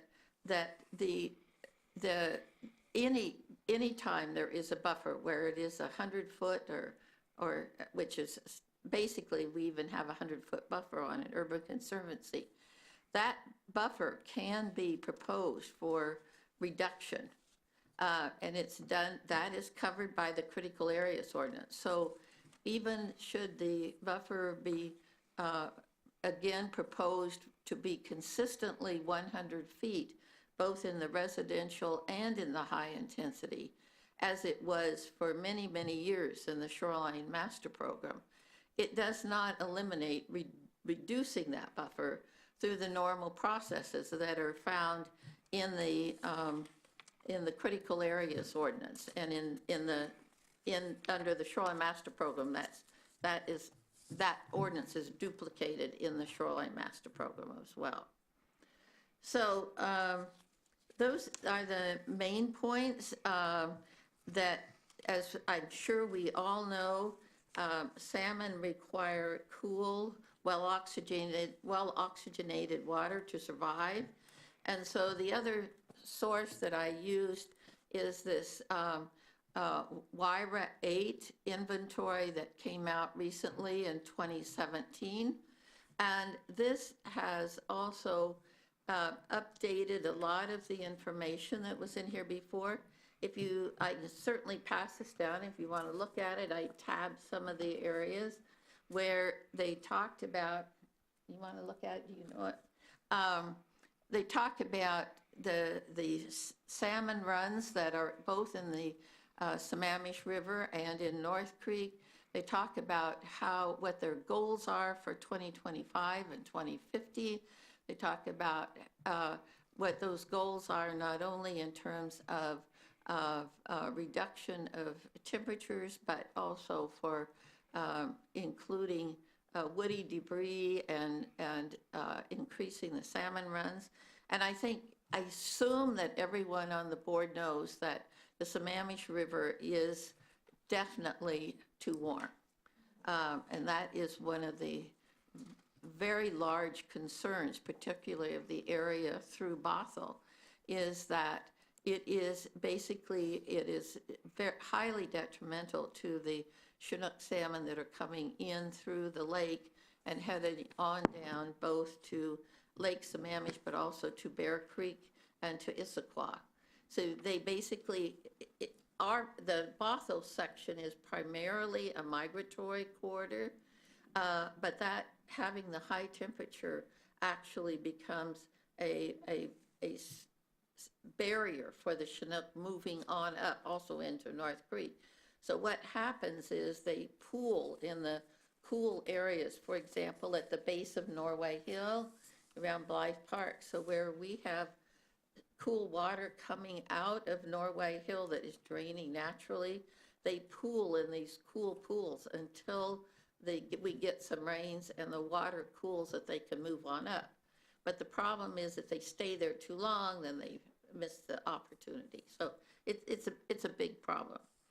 So I give some of the current WDFW data in terms of this site potential tree height, which then their recommendations for the width, even if we moved the buffer back to 100 feet, if we suggested and the council agreed with us, we still would not be meeting the full site potential tree height, which is 200 feet for the Sammamish River. But it would certainly be better than allowing development to go down to 50 feet. So those are the reasons why I proposed it, and I'm happy to answer any other questions that you may have on it. And I have some pictures if you want to see some of the current development that's using that alternative. I have a question for cooling effects. Do we know what the relationship between distance water flows through a buffer and how much it cools is? How much it cools? Oh, you, I think, told me something about what the study, I do not personally know, but you had some studies that they have done on the North Creek Forest, I believe. I don't know if we should dignify them as studies. It was done by third graders. Yeah, what they did is they measured water temperature along a stream that flows through the forest at 4 different points. One was near the top of the forest. And then I think the next one was about 900 feet downstream, and then the last one was 100 feet downstream of that one. And there was a 7-degree temperature drop between the top of the forest and the bottom, and the 3 points at the bottom all came out the same. So somewhere in that 900 feet is where that temperature drop happened. And, that way I feel comfortable saying, 900 feet is a big enough buffer size, but, we didn't, walk the creek to map out, did that temperature drop happen in the first 100 feet or the first 500 feet, or, how far did you have to go to get that drop? And I'm sure the relationship is going to be different for different size streams and different times of year and all that. But, I think that, it may be that even these 100-foot buffers are too small. And also in terms of ecological function, different species seem to need different size buffers. So, some bird species do fine with like 50-foot buffers, but a lot of amphibians need half-mile buffers, which I assume we're not going to do in Bothell. But, they're kind of different species can take advantage of buffers as they get larger. And, that may be something that we want to think about is what kind of species do we want to be protecting and what kind of buffers those species need. And maybe we can get another group of 3rd graders or 5th graders to go back in the forest and get a more detailed map of how the temperature changes, and we could use that to influence our buffer size. The only reference I have on the buffer is from the WDFW 2018 studies that they produced on the riparian ecosystems, and it's really more of a general statement than specific studies. But that is just their statement about why the site potential tree height they feel is a valid, scientifically supported approach to protect and to maintain the high function of riparian ecosystems. Yeah. And they've got 2 volumes. So the consultants did put together a written response to this proposal that's in the memo, and I thought it would be good for Amy to give some background on how this alternative buffer width was developed in the last update. Okay, so, and David will remember all of this probably in painstaking detail. Give me too much credit. Yeah, we spent a lot, so well, let me start at the beginning a little bit. So Growth Management Act is kind of the governing regulation code, state law that describes how you should develop critical areas regulations, which apply outside shoreline jurisdiction and to some degree, depending on how you integrate them into your shoreline master program within shoreline jurisdiction. But the Shoreline Management Act kind of takes a different look, a different spin on how to both protect existing ecological functions and still accomplish the goals of the Shoreline Management Act, which is to balance environmental factors with accommodating preferred and water-oriented uses and providing public access. Rather than best available science, they have, and this is maybe going way too deep into the weeds, but yeah, they are the most current available scientific, et cetera, but the purpose of using all of that information is for it to be applied to understanding what the existing condition is and what's necessary to maintain that existing condition. And the baseline being what at the time was what the conditions were in Bothell in all of the shoreline areas in 2011, I think was when our inventory and analysis report was finalized. So there are a whole wealth of documents produced by Department of Ecology that speak to and provide direction to consultants and cities and other interested citizens on how to develop shoreline master programs and specifically how to develop and think about buffers.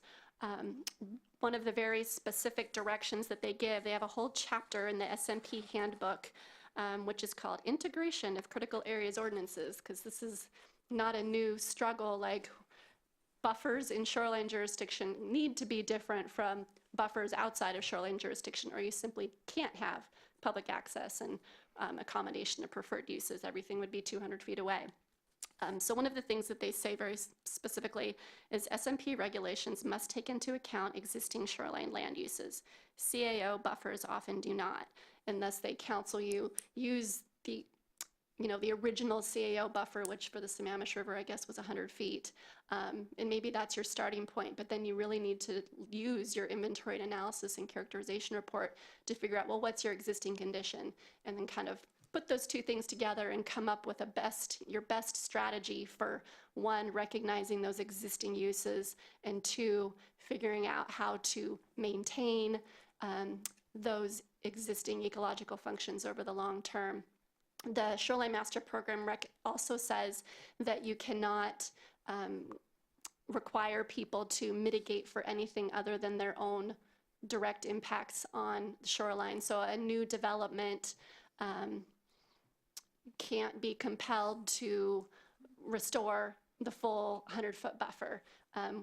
What they would do with a 100-foot buffer is, if they couldn't figure out a way to do averaging or one of those other normal techniques, is propose and build their development 100 feet away from the water body and leave the 100-foot between the development and the water in its current condition. So what we tried to do is apply a buffer, and we did this through an awful lot of measurements of what the existing condition was in different areas of North Creek and the Sammamish River, that recognized the existing conditions, but then we also tried to figure out what's lacking, like what's missing from the Sammamish River in its existing condition, and we concluded that a lot of it is the riparian vegetation. And so we very carefully tried to construct, and it's a very detailed table that's in the code, very detailed, I'd forgotten how detailed, that incentivizes folks in certain situations, and only if their existing condition is already degraded, to get them to improve that at least some function to the buffer area. And without that, again, I think you'd end up with a lot of people building their development 100 feet away, but you would not be getting those gains in riparian function that I think are so critically important. So everything Ann said and wrote in here is, good science and is absolutely true, but to some degree our hands are tied a little bit, and the Shoreline Master Program and the Shoreline Management Act recognize that we can only go so far with these regulations because, again, we can't compel people to return shoreline areas to, pristine forest or anything. So that's where the restoration planning, which is a separate document, is sort of packaged with the SMP. Between the SMP regulations, which are just supposed to ensure that we don't degrade the shoreline further, and the restoration plan, which is a tool the city and others can use to try and lift ecological function beyond just maintaining the baseline, that you would end up achieving restoration. And it's a long-term, unfortunately, it's not like we can do it today and fix the orcas and cool the waters and all that kind of great stuff. But it is really encouraging, and I think the two of the projects we talked about today and are discussing environment designations and jurisdiction speak to the restoration work that the city is engaging in that is kind of getting us those gains that we want to see in an ecological function, and not so much the regulations. And it's not really the job of the regulations, except where we can incentivize people to improve functions to get that restoration. So I could talk for hours more about our process and what we went through. I could also share with you more tidbits out of the Department of Ecology's handbook, which describes what their recommended process is for developing buffers, appropriate buffers. there's a number of ways to skin the cat. Oh, that's a terrible expression, so to speak. And I remember when we're working with the Shorelines Board the first time around, we came in with several proposals, different ways of doing it, starting with, a bigger number and then providing measures to reduce it and get function, to starting off with those smaller buffers based on the existing condition and then having people stay where they are. And there was a lot of discussion about that, and this seemed sort of the best way to protect what's functioning with the 100 feet in many cases, and are 150 feet like for the natural environment, but also only when there's existing degraded conditions, then folks had that opportunity to do a lot more and improve the buffer and get a little bit closer. And we didn't arbitrarily set how close people could get. 50% sounds like, wow, that's a huge reduction that people are getting. And it's only up to 50%. You step-wise through this, and you get 1 foot for doing this, and you get 10 feet or 25% for doing that. So you have to work your way to 50%. But we did it, we figured that out just based on looking at what the existing conditions were. And so new development would be at 100 feet, but if they did everything they possibly could and get down to that 50-foot or 60-foot buffer, that put them right in line pretty much with where existing development already is. So they were not getting further towards the water than their neighbors or what the site previously had, but that space between them and the river is really, really improved. So that's where we ended up. We demonstrated that to Department of Ecology. They were a little bit concerned early on too, because again, a 50% buffer sounds really alarming. Most folks are used to 25% reductions, but given that we were proposing a buffer of 100 feet and letting people get to basically to the existing condition, but improving that whole area, they recognize that is a lift. So that's the short version. No, Questions? I feel like we have a real debate here. Both Anne and Amy have very compelling points. For a perspective, how often do people claim that conditions are degraded? And Yeah, you'd have to. Only been one project so far in Bothell. Let's use this, and I have pictures of it so you can see that what has happened. And they went to the full 50%, so reduction. So if you're asking of how much of the shoreline is degraded, it along the Sammamish, certainly where. In this case, the one development was there, it had not been built on before. So this was not an existing development. And so that was not the case. To say that the buffer is degraded, well, the Sammamish River has been, rip-rapped. So you can say without any question, anything along the Sammamish is going to be considered degraded. So that is a given.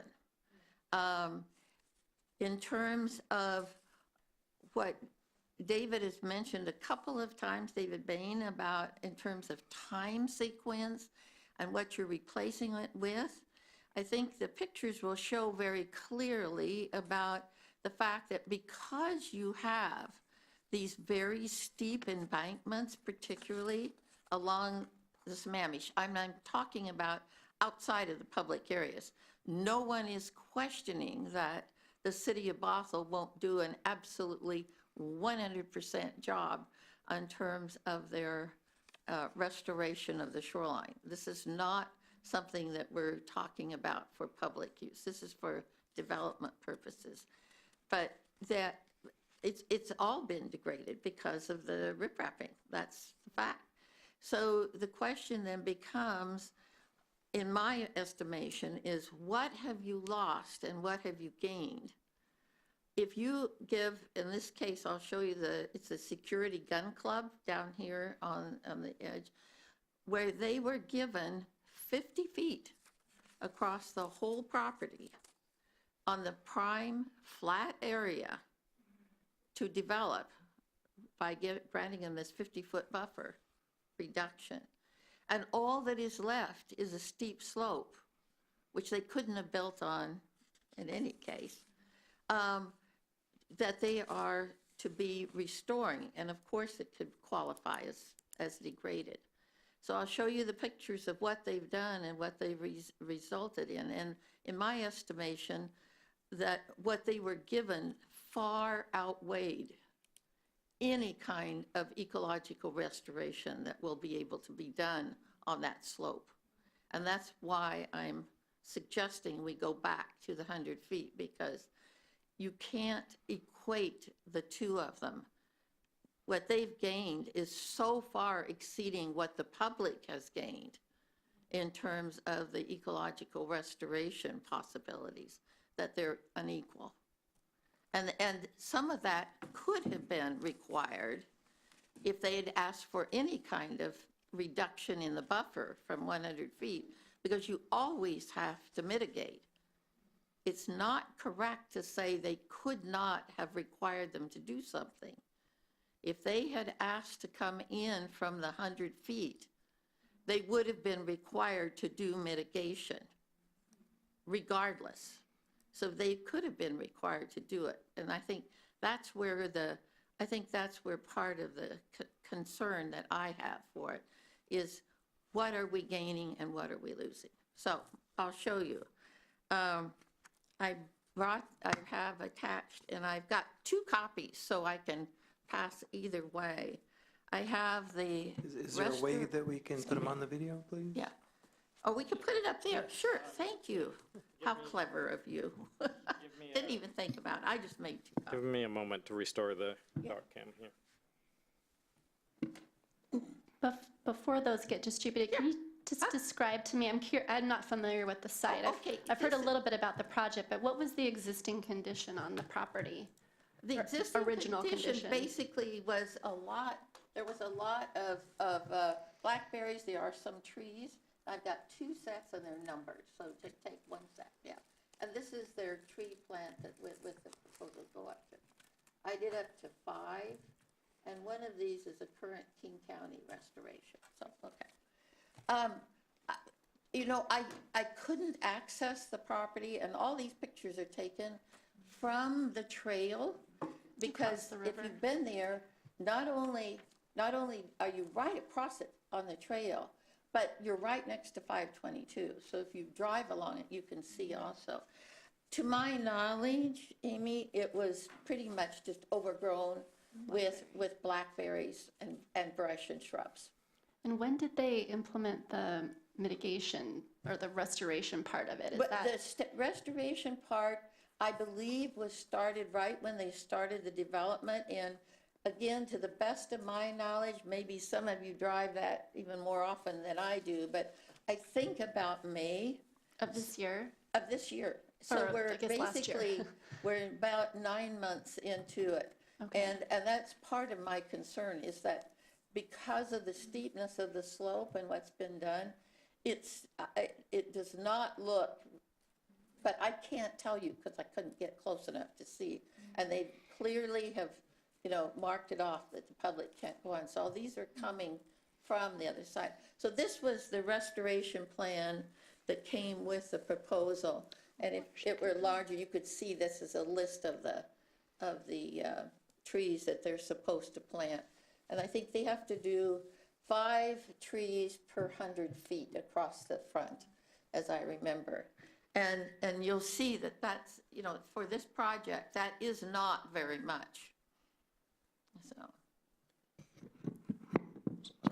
Shrubs. Yeah, I've only looked at it lightly from across the trail, and I do agree. It looks underwhelming now, but it's very new. So from a distance, not having looked at the plans or what the species were, but I was I'm curious to watch it unfold, because I want to see the years progress and how well it does. And actually, these pictures, when I looked at them before I printed them, you could see the little stakes more clearly than you can, but look carefully for the stakes along here. You see some of it. Now, they covered it all with, with a Coir fabric. yeah, right, to keep and I think they did a good job of keeping the siltation from the river. And you're gonna see right here in front of you that log sticking out. Dave, when you come to the last one, you'll see right across from it. It's really interesting, and maybe you've seen this too, Dave. I'm assuming it's King County that did the restoration on the other side. Yeah, I don't know who's. I don't know, but it's Yes, it's that's correct. It's really good. But you can see some of the sticks, and those are the trees that remain on there. And you said prior to this, it was just Himalayan blackberry? It's kind of your recollection, there's just Himalayan blackberry for the most part? I think probably it There were a was. few scrub trees, but nothing. I much? don't think Okay. there was very much there. Is the Yeah. planting Yeah, plan here's part a, of- you can see the stakes a little more clearly on this one. And those are the trees that they were left Preserved. remaining. And they specified they were supposed to be surrounded with wire, but I don't see that there was any. for beaver exclusion? Yeah. Do you have the planting plan in that stack? Do you have the planting plan itself? Couldn't tell what the, This is what came with the proposal. It just has the list of the planting. I don't have, if there was a formal mitigation plan, to the best of my knowledge, it was this. Okay. But I could have missed it. it looks like it, I think we need to wait a couple years, but it could be, and depending on what species they actually planted, it could be I pretty think this- big well, ecological poplar, lift, They've got potentially. a great variety in there. Yeah, on all Black native, I'm poplar and so sure. forth. Yeah, cottonwood, and then it looked like they had some large woody debris and some snags also included in their plan. I So, think that's true. I know it's early days and it is underwhelming now, but I'm curious to see what it looks like in a couple years versus Himalayan blackberry. Yeah, well, I think one of the issues we need to be concerned about is if you want to prevent windfall, the canopy needs to extend at least 75 feet. So if you only have a 50-foot buffer, you don't have room for trees that will be resistant to windfall. So, you're saying, wait, but if you wait too long, what they put in is going to blow down and there's going to be nothing there again. And it's going to go back to looking like this.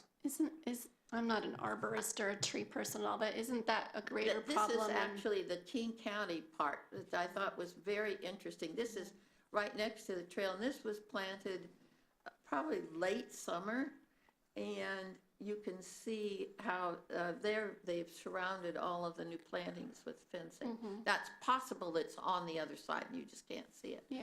I think there's some other ones there, Dave, but I thought different views. Did I miss some? Well, I went through They're all of numbered them. 1 through 5, yeah, There's number 4. okay. What are the requirements for maintaining the restoration you've done? Like, so, wood recruitment to the stream is a good thing too. And a natural part of the solid wood. shoreline. Yeah. Are they required to replant, I know the city's not out there counting the trees annually to make sure they still have their 5 per 100. But in general, are they required to maintain it? Yeah, it says at least in the code, and I'm not sure how it gets actually implemented, but vegetation enhancement is maintained for the duration of the use or facility is what's in the code. So they should be bound for 99 years or whatever in perpetuity effectively. But there's no, anything going in that would require that of future landowners Is it and on changed a ownership? notice on title or is it recorded? I see Well- we had something in there about that. I'd have to look into that to get back to you definitively. But I believe that for the landscaping, there is a landscaping bond and that we hold for 2 years. And so we make sure that the plants get established at least.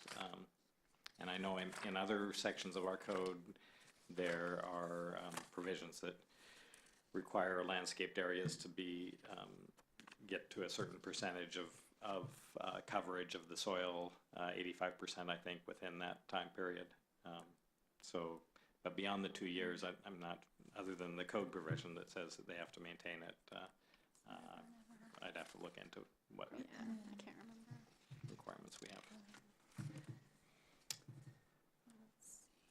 To follow up on David's question, is there a city representative who goes out to verify the restoration site in order to see if the bond should be called in? How does that work? What is the accountability side? We have, in our planning group, we do inspections, planning inspections to verify landscaping is done. Okay, but that's just the first time that it's implemented. It's not an ongoing thing. Beyond any maintenance bond that is associated with the project, I don't believe there is, but I'll check on that. Yeah, that sounds good. If there's some kind of maintenance bond, it sounds like there's some kind of maintenance provision involved. It might be one of those things where neighbors and interested people need to mention to the city probably something. I think it's a neighbor complaint driven sort of thing potentially. Oh. I'm not sure, but. Okay, thank you. And if I recall, this property had some vacant structures on it. That's right, there were no structures on it. If there was anything, there was maybe a dilapidated old house. That's what I thought it was. Much further Yeah. back. It was vacant not, property. yeah, it was much further back. And there, I think you can still see something off to the side. I think they plan to subdivide it, but what you do see over there is there's parking too along there. Right down on the water, or down on the edge of the buffer. So, but I think they're still planning, if you look at the sign, they're still planning to subdivide it. Yeah, but my point isn't to say whether they've done a good or bad job. I can't tell. I find it a little disarming that, you know, you're 9 months along, but given the planting time and the winter, you don't know. You simply cannot tell. I am concerned that the requirement in the code is 5 trees per 100 feet. And so when you look at the space that you're talking about here, 5 trees per 100 feet along there is not very much. That's my point.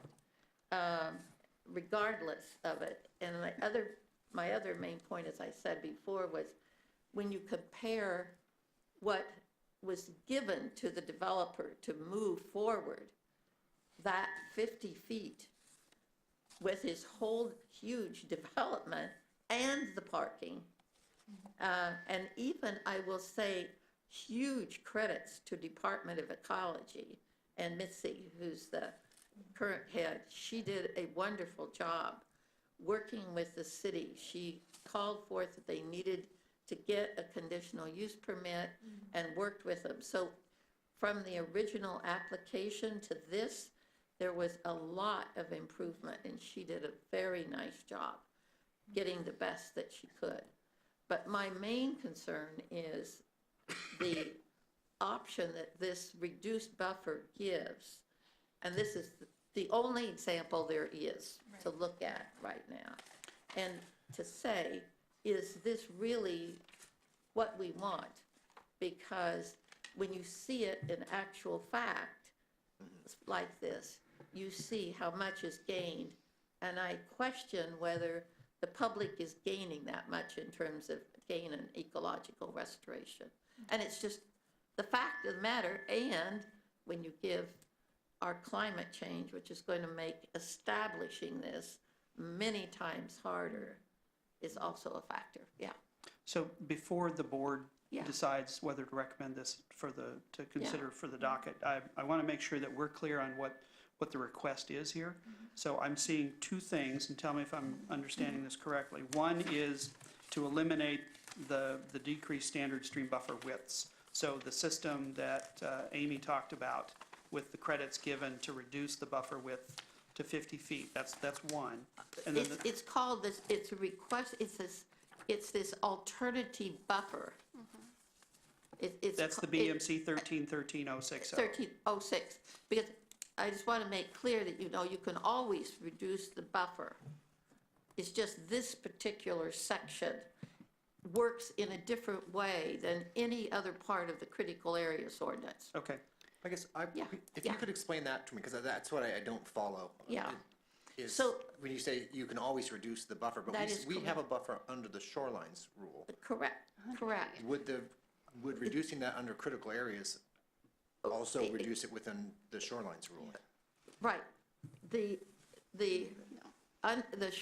shorelines, any shoreline, so at first I'm going to say any shoreline, whether it's shoreline jurisdiction or any shoreline that does not meet that criteria, 20 cubic feet per second, it comes under the critical areas ordinance. It's under the fish and habitat That's fish- just standard fish and standard stream buffers is what you're talking Yes, about. well, it's fish and riparian habitat. It's not where you think it would be. It's at the end. It comes after other sections at the very end. Okay. So, and there, even in this chart, you'll see it has all riparian buffers in one section. In shorelines, we specify, really what we do is set a designation on the shoreline, and within those designations, you set a buffer. Just like Amy said, we have a 100-foot buffer on Urban Conservancy. You've got a 100-foot buffer on the residential in shoreline. And each shoreline, whether it's North Creek or Sammamish Creek or Swamp Creek, has a shoreline buffer designation. So for example, in North Creek, between 240th and 228th, it's 150 feet because of that special spawning area and so forth. And Based also on existing Swamp Creek. conditions are very different there, Yeah, so. and existing, So it's- yeah, and North totally Creek is very justified. different from Yeah. Sammamish. Yeah. But that buffer can be varied. Well, let me ask this, It if can- somehow critical areas ordinance was found, tossed out, if that was found to be gone, But, the No. critical areas ordinance, just hypothetical, oh, we would still have buffer widths that are established within the shorelines regulation that would apply. Yeah, we don't No. apply both. These are the buffers for So the that's where I'm shoreline getting water confused. bodies. You're saying in I they know, could it is reduce it. confusing. You could reduce it under These critical areas. override critical areas in this Yeah, case, right? yeah, Right. they're- You, The separate, method to yeah. reduce it is here. If we took this out within the shoreline environment, could they, how would they get the reduction? if you took this whole alternative buffer section out, it would not change anything except you would have a 100-foot buffer and you would go through the usual critical areas ordinance regulations to reduce the buffer. Yeah, it would be For streams. the shoreline regulations, and you would be like a shoreline variance, or you could potentially do buffer averaging. We want to minimize and eliminate as much as possible unnecessary shoreline variances, and so that's why we, instead of, normally, and this was one of the things Ecology was like, I'm not so sure about that, they didn't want us to allow a reduction more than 25%. That's sort of like, everybody knows you only reduce buffers 25% through a normal process. Otherwise, you go ahead and get a variance. But based, again, kind of on looking at what is the existing condition, what we were trying to do is incentivize people to, in some ways, reduce their regulatory buffer and improve the function of what remains over, like, if they had respected a 100-foot buffer, we'd just have a whole big blackberry mess there. And I think in a couple years, this is gonna be way better, ecologically speaking, than a Himalayan blackberry slope.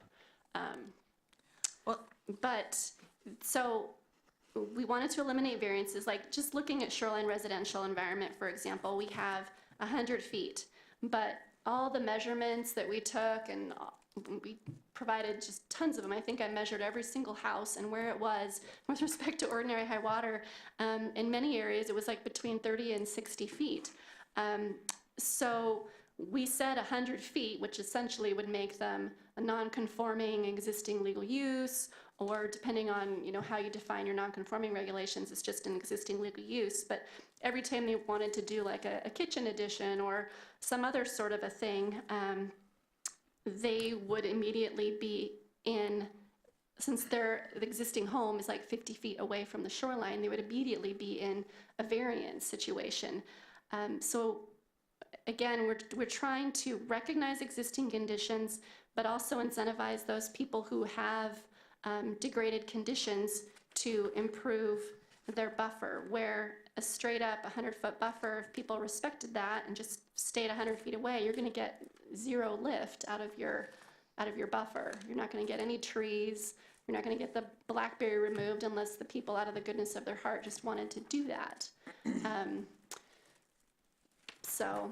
And me looking at this site, and I'll say, this is not my favorite use of it. I know at the time when we were debating it, I was leaning towards continuing the urban conservancy in that area because it is all around it, and it was, in fact, largely vacant. I'm delighted to hear you say that, David. I was suggesting the same thing, but it didn't happen. We didn't have the support. But as this is playing out, that is not a functioning riparian habitat on the upland there, and it's by, just the river is entrenched there. It's not providing any, it's general habitat, I would say. It could be a corridor for wildlife, open space for what was there. But other than providing trees for shade, wood recruitment, and, leaf litter, potentially, it wasn't adding a lot. Now, the shade's important, but I think we might get an improvement with what has been added. And I am really anxious to see how it comes out. Personally, I think having only seen one case of this so far, I'm not strongly compelled to abandon the measures, the reductions that we have in the plan, because I did support the idea of trying to improve things, and this is a case that might have done it, because most improvements don't get 40 feet. It's significant vegetation improvements or hard armor removal. And those are things I really want to see happen. A lot of the smaller, easier ones, you get, 5 feet or 5%, But when the normal, what I was trying to say, the quote, under the critical areas ordinance, one of the mitigation process is that you have to go through a sequence. So first you avoid it, then you minimize it, then what's the next one, Amy? Avoid, minimize, reduce, rectify. Reduce, and then you enhance, go for it. And then mitigate. Yeah. And then finally you compensate. And so you go through this whole sequence. So any development, if they follow so you don't do all of those under this. You do not go through that sequencing. You decide that if it's degraded, you get to move to go immediately, and you can start asking for your reduction, whether it's the 10, 5, 10, 15, 20, up to 50 feet is the maximum you can get. So you don't go through that whole process that you do under all other critical areas. That's one of my many concerns on it. Let me ask You go immediately to that, yeah. My understanding, it's not, it's still discretionary for the city to allow this. Yeah, you don't have to. Right. Yeah. So you could look at it, when the application comes in and say, that's not enough, just because someone proved it is degraded, well. No, Right, and we do all of this in close consultation with ecology as well. Right. If it's degraded, they can ask. It's not set that they'll be approved. If it's degraded, you can ask for this alternative buffer. Yes, you can ask. That's what I'm just Yeah. clarifying. But I It's don't not know as- what the grounds would be for denying it. Yeah, and that's what I'm There's looking no at. real reason to deny it. Does the city do a review of how degraded versus how much benefit? Or is it, yep, that's degraded, and yes, that meets 5 trees? And And I think it's given that it's on the Sammamish, it's degraded. That's probably true, but it is still, we require a full environmental assessment and a full plan. It gets reviewed.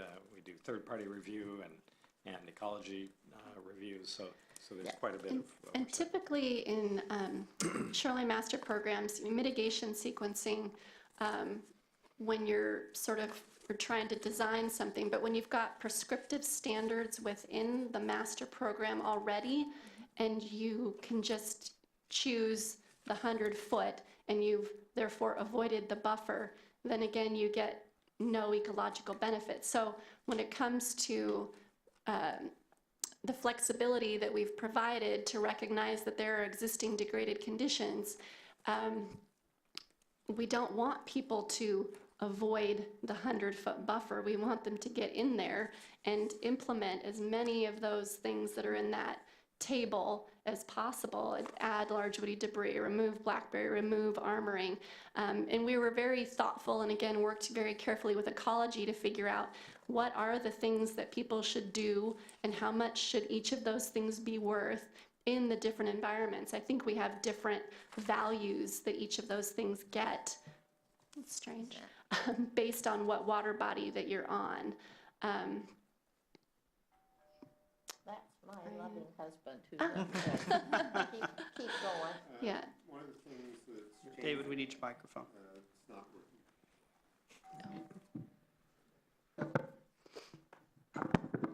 Oh. We probably have too many on. One more thing I just wanted to say real quick too.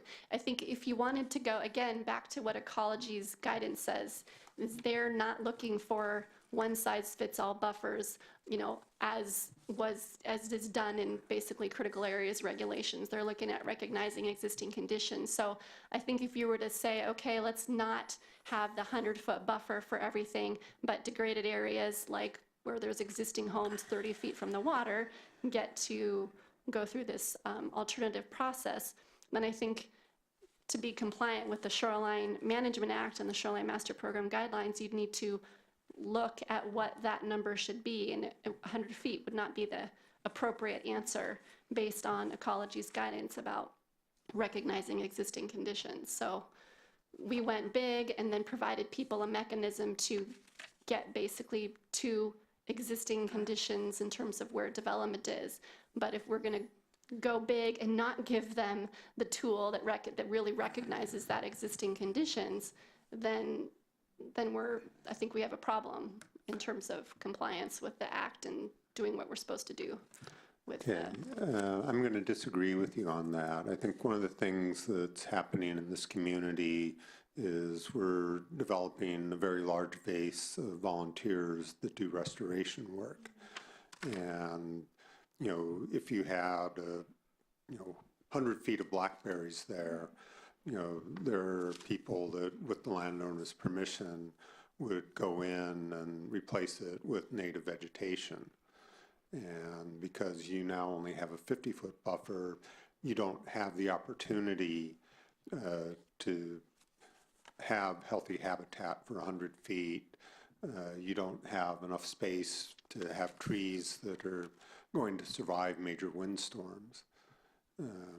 So I think that, you know, whereas maybe 10 years ago it would have been a good assumption that, you know, if you don't give incentives to the landowner to fix things, they won't get fixed. We're getting into an area where landowners are allowing volunteers to come on and fix things, because, you know, you can end up with a nicer property if you have the kind of restoration that's being done on the King County side of the river compared to what's going on, you know, the private property side of the river. So, you know, I understand where you're coming from, but it may be that in this community at this time, the trade-offs are different. I found the section finally on the sequencing for mitigation. So here we go. Avoid, minimize, rectify, okay? and then you can go ahead and then you compensate. So there is a sequence that you go through. I must disagree with you in terms of ecology's guidance, because I worked on the Shoreline Master Program group that basically rewrote the guidelines for Department of Ecology, and I really do not agree that we were so concerned that we weren't going to get the kind of restoration that we were looking at these kind of things that you're portraying in terms of what we're looking for in the Shoreline Master Program guidelines from ecology. Absolutely, we're looking for restoration. No question about it. But there was not a lot of concern within the group that did the final determinations that were handed over to ecology for the adoption, that we had to give incentives to property owners to get them to do this. Now, the no net loss issue is a no net loss on a permit by permit basis. Right. And so that standard actually is even today being called in question because of exactly what I talked about climate change. We cannot say today that we're just going to let the current conditions exist forever. And that's what we would be looking at if we're looking at quote unquote no net loss. There are groups that actually are suggesting that we have to start looking at a net gain. I Yeah. agree. and- Mr. Chair, if I could interrupt, Yes. I'm Yeah, sorry. Yeah, The intent tonight was not to debate the finer points. No, of that's a exactly potential right. amendment, and I think we're kind of going there, is my I sense. think so too. So I'd like to bring us back, if I could, to the question that I started to pose. The question before the board this evening is, do you want to submit this to the council for their consideration for the docket, for the work program, basically, for this year? The council may choose not to. And exactly, and there will be information back and forth to them about that, I'm sure. So the question that I had to Ann, and I want to make sure that we understand this correctly, so we present it to the council correctly, if this board wants to put it forward, is I see two pieces to this. One is to eliminate that one provision in 13.13.060 E6A, which is about the decreased stream buffer width. And the other is, the companion to that is to just make it a 100-foot buffer, period, for the residential high-intensity and the high-intensity park shoreline designations. Is that correct? Well, the way that I stated that? The 100-foot buffer is on the other designations, so it's on urban. So you're saying apply it to these as well? I'm just saying it was removed from the residential and the high intensity. So put it back? So it would be to put it back. Okay. Yes, I just want to that's make sure it. that I understood that correctly. That's what it would be. Okay. But not to put it back on the high density park. Okay, Okay. okay, that was the intent. So let's follow up on the process check then. It sounds, we haven't heard everybody weigh in yet. There's 7 members here. I've been listening to the discussion, and I am interested in pursuing this. I don't know where the other board members stand. If they would weigh in now, how they're trending. I think it's worth pursuing. I'm in favor of the current, how things are currently written. So not going forward with a recommendation to the council. Correct. Okay. Yeah, I think it's worth pursuing, and, we've already started on, discussions of details, and I imagine that would continue under their process. Can I just ask what are we triggering? Is it, are we making a recommendation to drop it, or are we making a recommendation for additional discussion? We're just asking council to look at it. You're making a recommendation to the council that they include this in the work program for our department To look at it. for this year. There are a lot of things on that list, and they will help us prioritize those. There are several things that are on the list that get carried forward year after year that we haven't gotten to. And every year the council has the opportunity to move things up or down on the list of priorities. Right, I guess I don't have quite a grasp of, you're trying to kind of define the question, and I don't think I got clarity on it yet. Okay. So are we asking, would it be a recommendation that this be changed? Or is it a recommendation for additional analysis? Additional analysis. Because, you know, like I know how we're working on that limited time frame, limited scope, limited budget. Right. It affects my opinion really, if it's asking council to basically give you money and direction to look into, is this what the city wants? Versus the Shorelines Board is making a recommendation that the council drop this. No, you're not making a recommendation to make the change, simply to consider further consideration of that. And it would go through our regular process of Good way to put public they- review and our analysis, and, you know, our consultant will take a look at it and say, these are the pros and cons of doing this, if the council tells us they want us to do that. They could come back to us and say, look at it, and they could come back and hand it back to the Shoreline Board, for example, and say, now look at it and tell us why, or revise it, or look at several things. So this is just think about it. Okay. Let's put it on their list.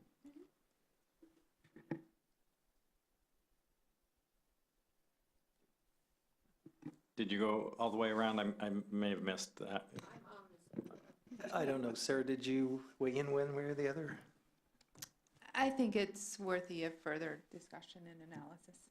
So David, where does that leave us as far as we've got half hour left of this meeting and then possible further discussion we have to fine tune this, or what do we need to do, or is this? No, I think we have, Do you have enough information? although I wasn't quite sure I caught how everybody weighed in, and maybe somebody else did. I thought I heard 5 in favor of proceeding and 2 we're in not favor of taking not. any votes, Yeah. right? This is a study session. We gave our opinions. I heard more than a majority who would like to Okay. consider Yeah. moving This- forward with this. You could do it as a vote, because this is a recommendation to the council. We would do it at a future meeting, though. We can't take a vote tonight. And I don't think you need to do it tonight. If we do feel the need to have a vote before it goes to council, we'll have. I'm not we'll meet interested one in more. voting tonight Yeah. because I am just learning about it, and I Yeah. don't like to take a vote on the first time I hear something. So Yeah. I'd like to, if we're going to take a vote, let's do it at Yeah. a future meeting. And so we'll look into that procedural step and see if we need to do something more formal next time. But I just wanted to make sure that we had a majority that weighed in favor of. When is the next meeting? Next meeting is scheduled for February 11th. So That's just before Is the that council what we're meeting. looking at the public hearing and joint meeting and so forth still? well, that's the one other thing I want to discuss tonight. I Okay. think this kind of it sounds like we've got a good direction on this topic, and I just did want to touch base quickly on the public participation plan, including the potential joint meetings. Is that okay to go ahead into that, So how much more do you think? I'm just Oh, wondering if how we much need a more time? 5-minute break or if we should just punch through and get it done. I kind of think we can wrap this up in 5 or 10 minutes. Okay. So, Thank you. Thanks for asking. as we've looked at, we've talked about a public open house and followed by a joint meeting potentially with Parks and Planning Commission. There's really no requirement that we have any joint meetings. Parks and the feedback from the Parks Board was that to come to a 6 p.m. Monday meeting was going to be difficult for them. And with Planning Commission, there's a little more overlap between some code amendments they're going to consider to the critical areas code. So we may still want to try to have that that portion be a joint meeting, but our recommendation is that we invite both Planning Commission and Parks Commission to your next meeting. Go ahead with the public open house portion, and we'll advertise that there may be a quorum of those other two boards, just in case that they do get that kind of participation. And then that we go to their meetings, staff and potentially a representative from the board, the chair or another representative, to debrief them on what the Shoreline Board is doing and that relates to their work. So we haven't come to you with a revised public participation plan. This has kind of been evolving quickly over the last few days, but that's where we're thinking now. So we would go ahead with the February meeting, but it may not actually be a formally a joint meeting of the three boards.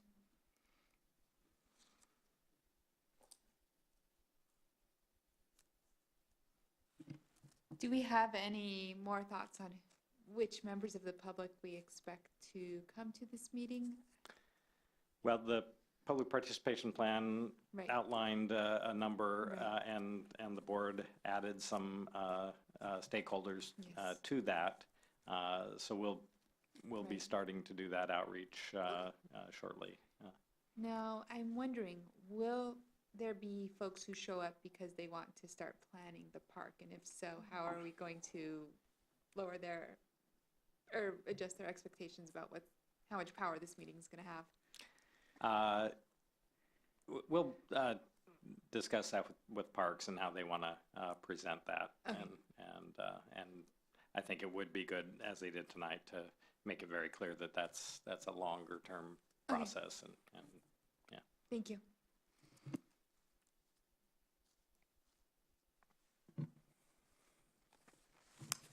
Any other thoughts on that?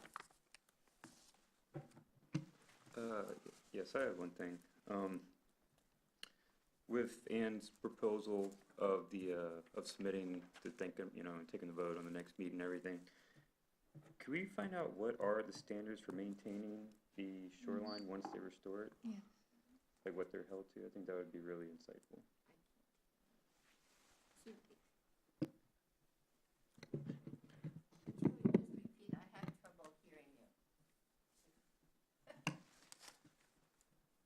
With the reduced buffers and how they're required to enhance the shoreline, there's stuff written in there about the people who enhance the shoreline have to maintain it. And I was just curious about what the standards of the maintenance is on that. And I'd be curious to include how that transfers, or if it transfers with the property. Yes. So just to be clear, it's not the short term, 2 years, how did we do Yeah, in the 2 years? long term. It's the long term. And I think that's a definite gap. We've seen that in restoration areas, that the blackberries come back and they don't maintain it. So we probably need to make improvements in that area. Okay, yeah, we can report back on that. So just to clarify in terms of our process and the direction that I heard this evening, because we're putting together a packet for the Planning Commission next week, the consensus that I saw from the board tonight was to include it for now. So we will include that in the draft that goes to the Planning Commission for their information. Then if you take a vote at your next meeting, that's just before we go to the council. So we would remove it at that point. So let's reconsider what I said, because I was under the impression that this whole meeting was study session, but it's not. It is old business. So we potentially could take a vote. If others feel strongly, we could take a vote tonight. I still think I would like to have the time to consider everything I've heard and vote at a future meeting. But if others feel strongly, I'm not going to stand in the way of the board taking a vote. And that's up to you. I just wanted to inform you of the process that we'll be going through with this. Is there any sort of deadline for getting things to the city council to get included this year? Well, the packet for that February 19th meeting needs to be submitted for the start of the review 3 weeks in advance of that, or essentially that's when the review starts. It gets finalized the week before. Like I said, so we could go ahead and put it in as a placeholder, and if the board, this board, decided, no, we don't want to put that forward, we can make that, pass that information on to council. And your vote on the 11th would be in time for us to do that. It's easier to pull it off than to put it in. So we would go forward with it as a tentative at this point. And then if you want to wait until your February meeting to take action, we can accommodate that, and we can, if you vote not to include it, we can pull it out of the packet at that point. Okay, so the way you're handling it is based on the discussion here without a vote. You'll go ahead and put a placeholder in, and then we can have a formal vote next time to decide whether we actually want it to go through. That's correct. And there's not going to be a whole lot of language besides Ann's letter. Is that sufficient, or is the staff going to be developing further language? It's pretty straightforward that the council is just going to consider this topic, right? Yeah, and so I think there will be a summary that we'll put together, and then we'll include the letter as an attachment. Okay. Just further elaborating on what the amendment is about and what it affects. Okay. It would be good to review, see what you write to. Exactly. Thank you. It would be good to review and just have that opportunity to see, to make sure we're all on the same page too. Thanks, good thought.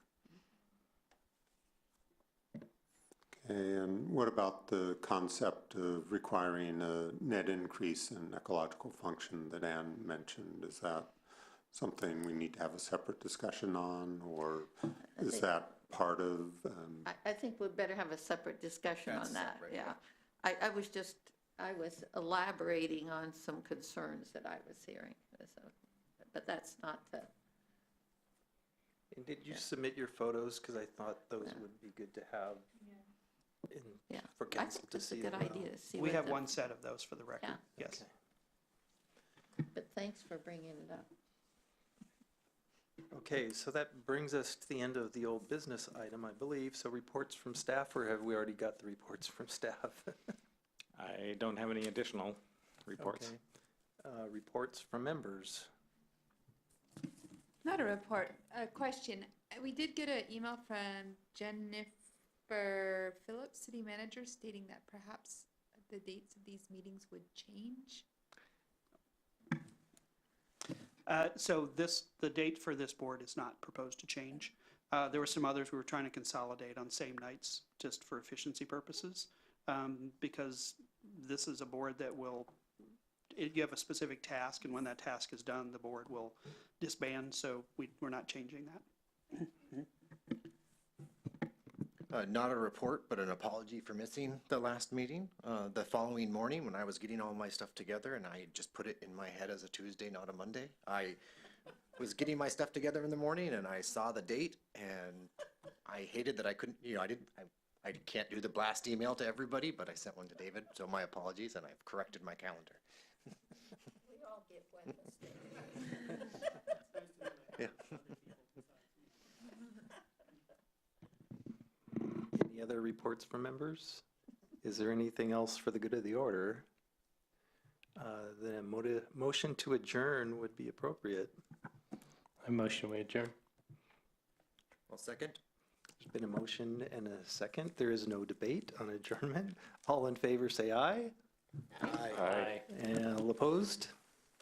Passes unanimously. So we are adjourned.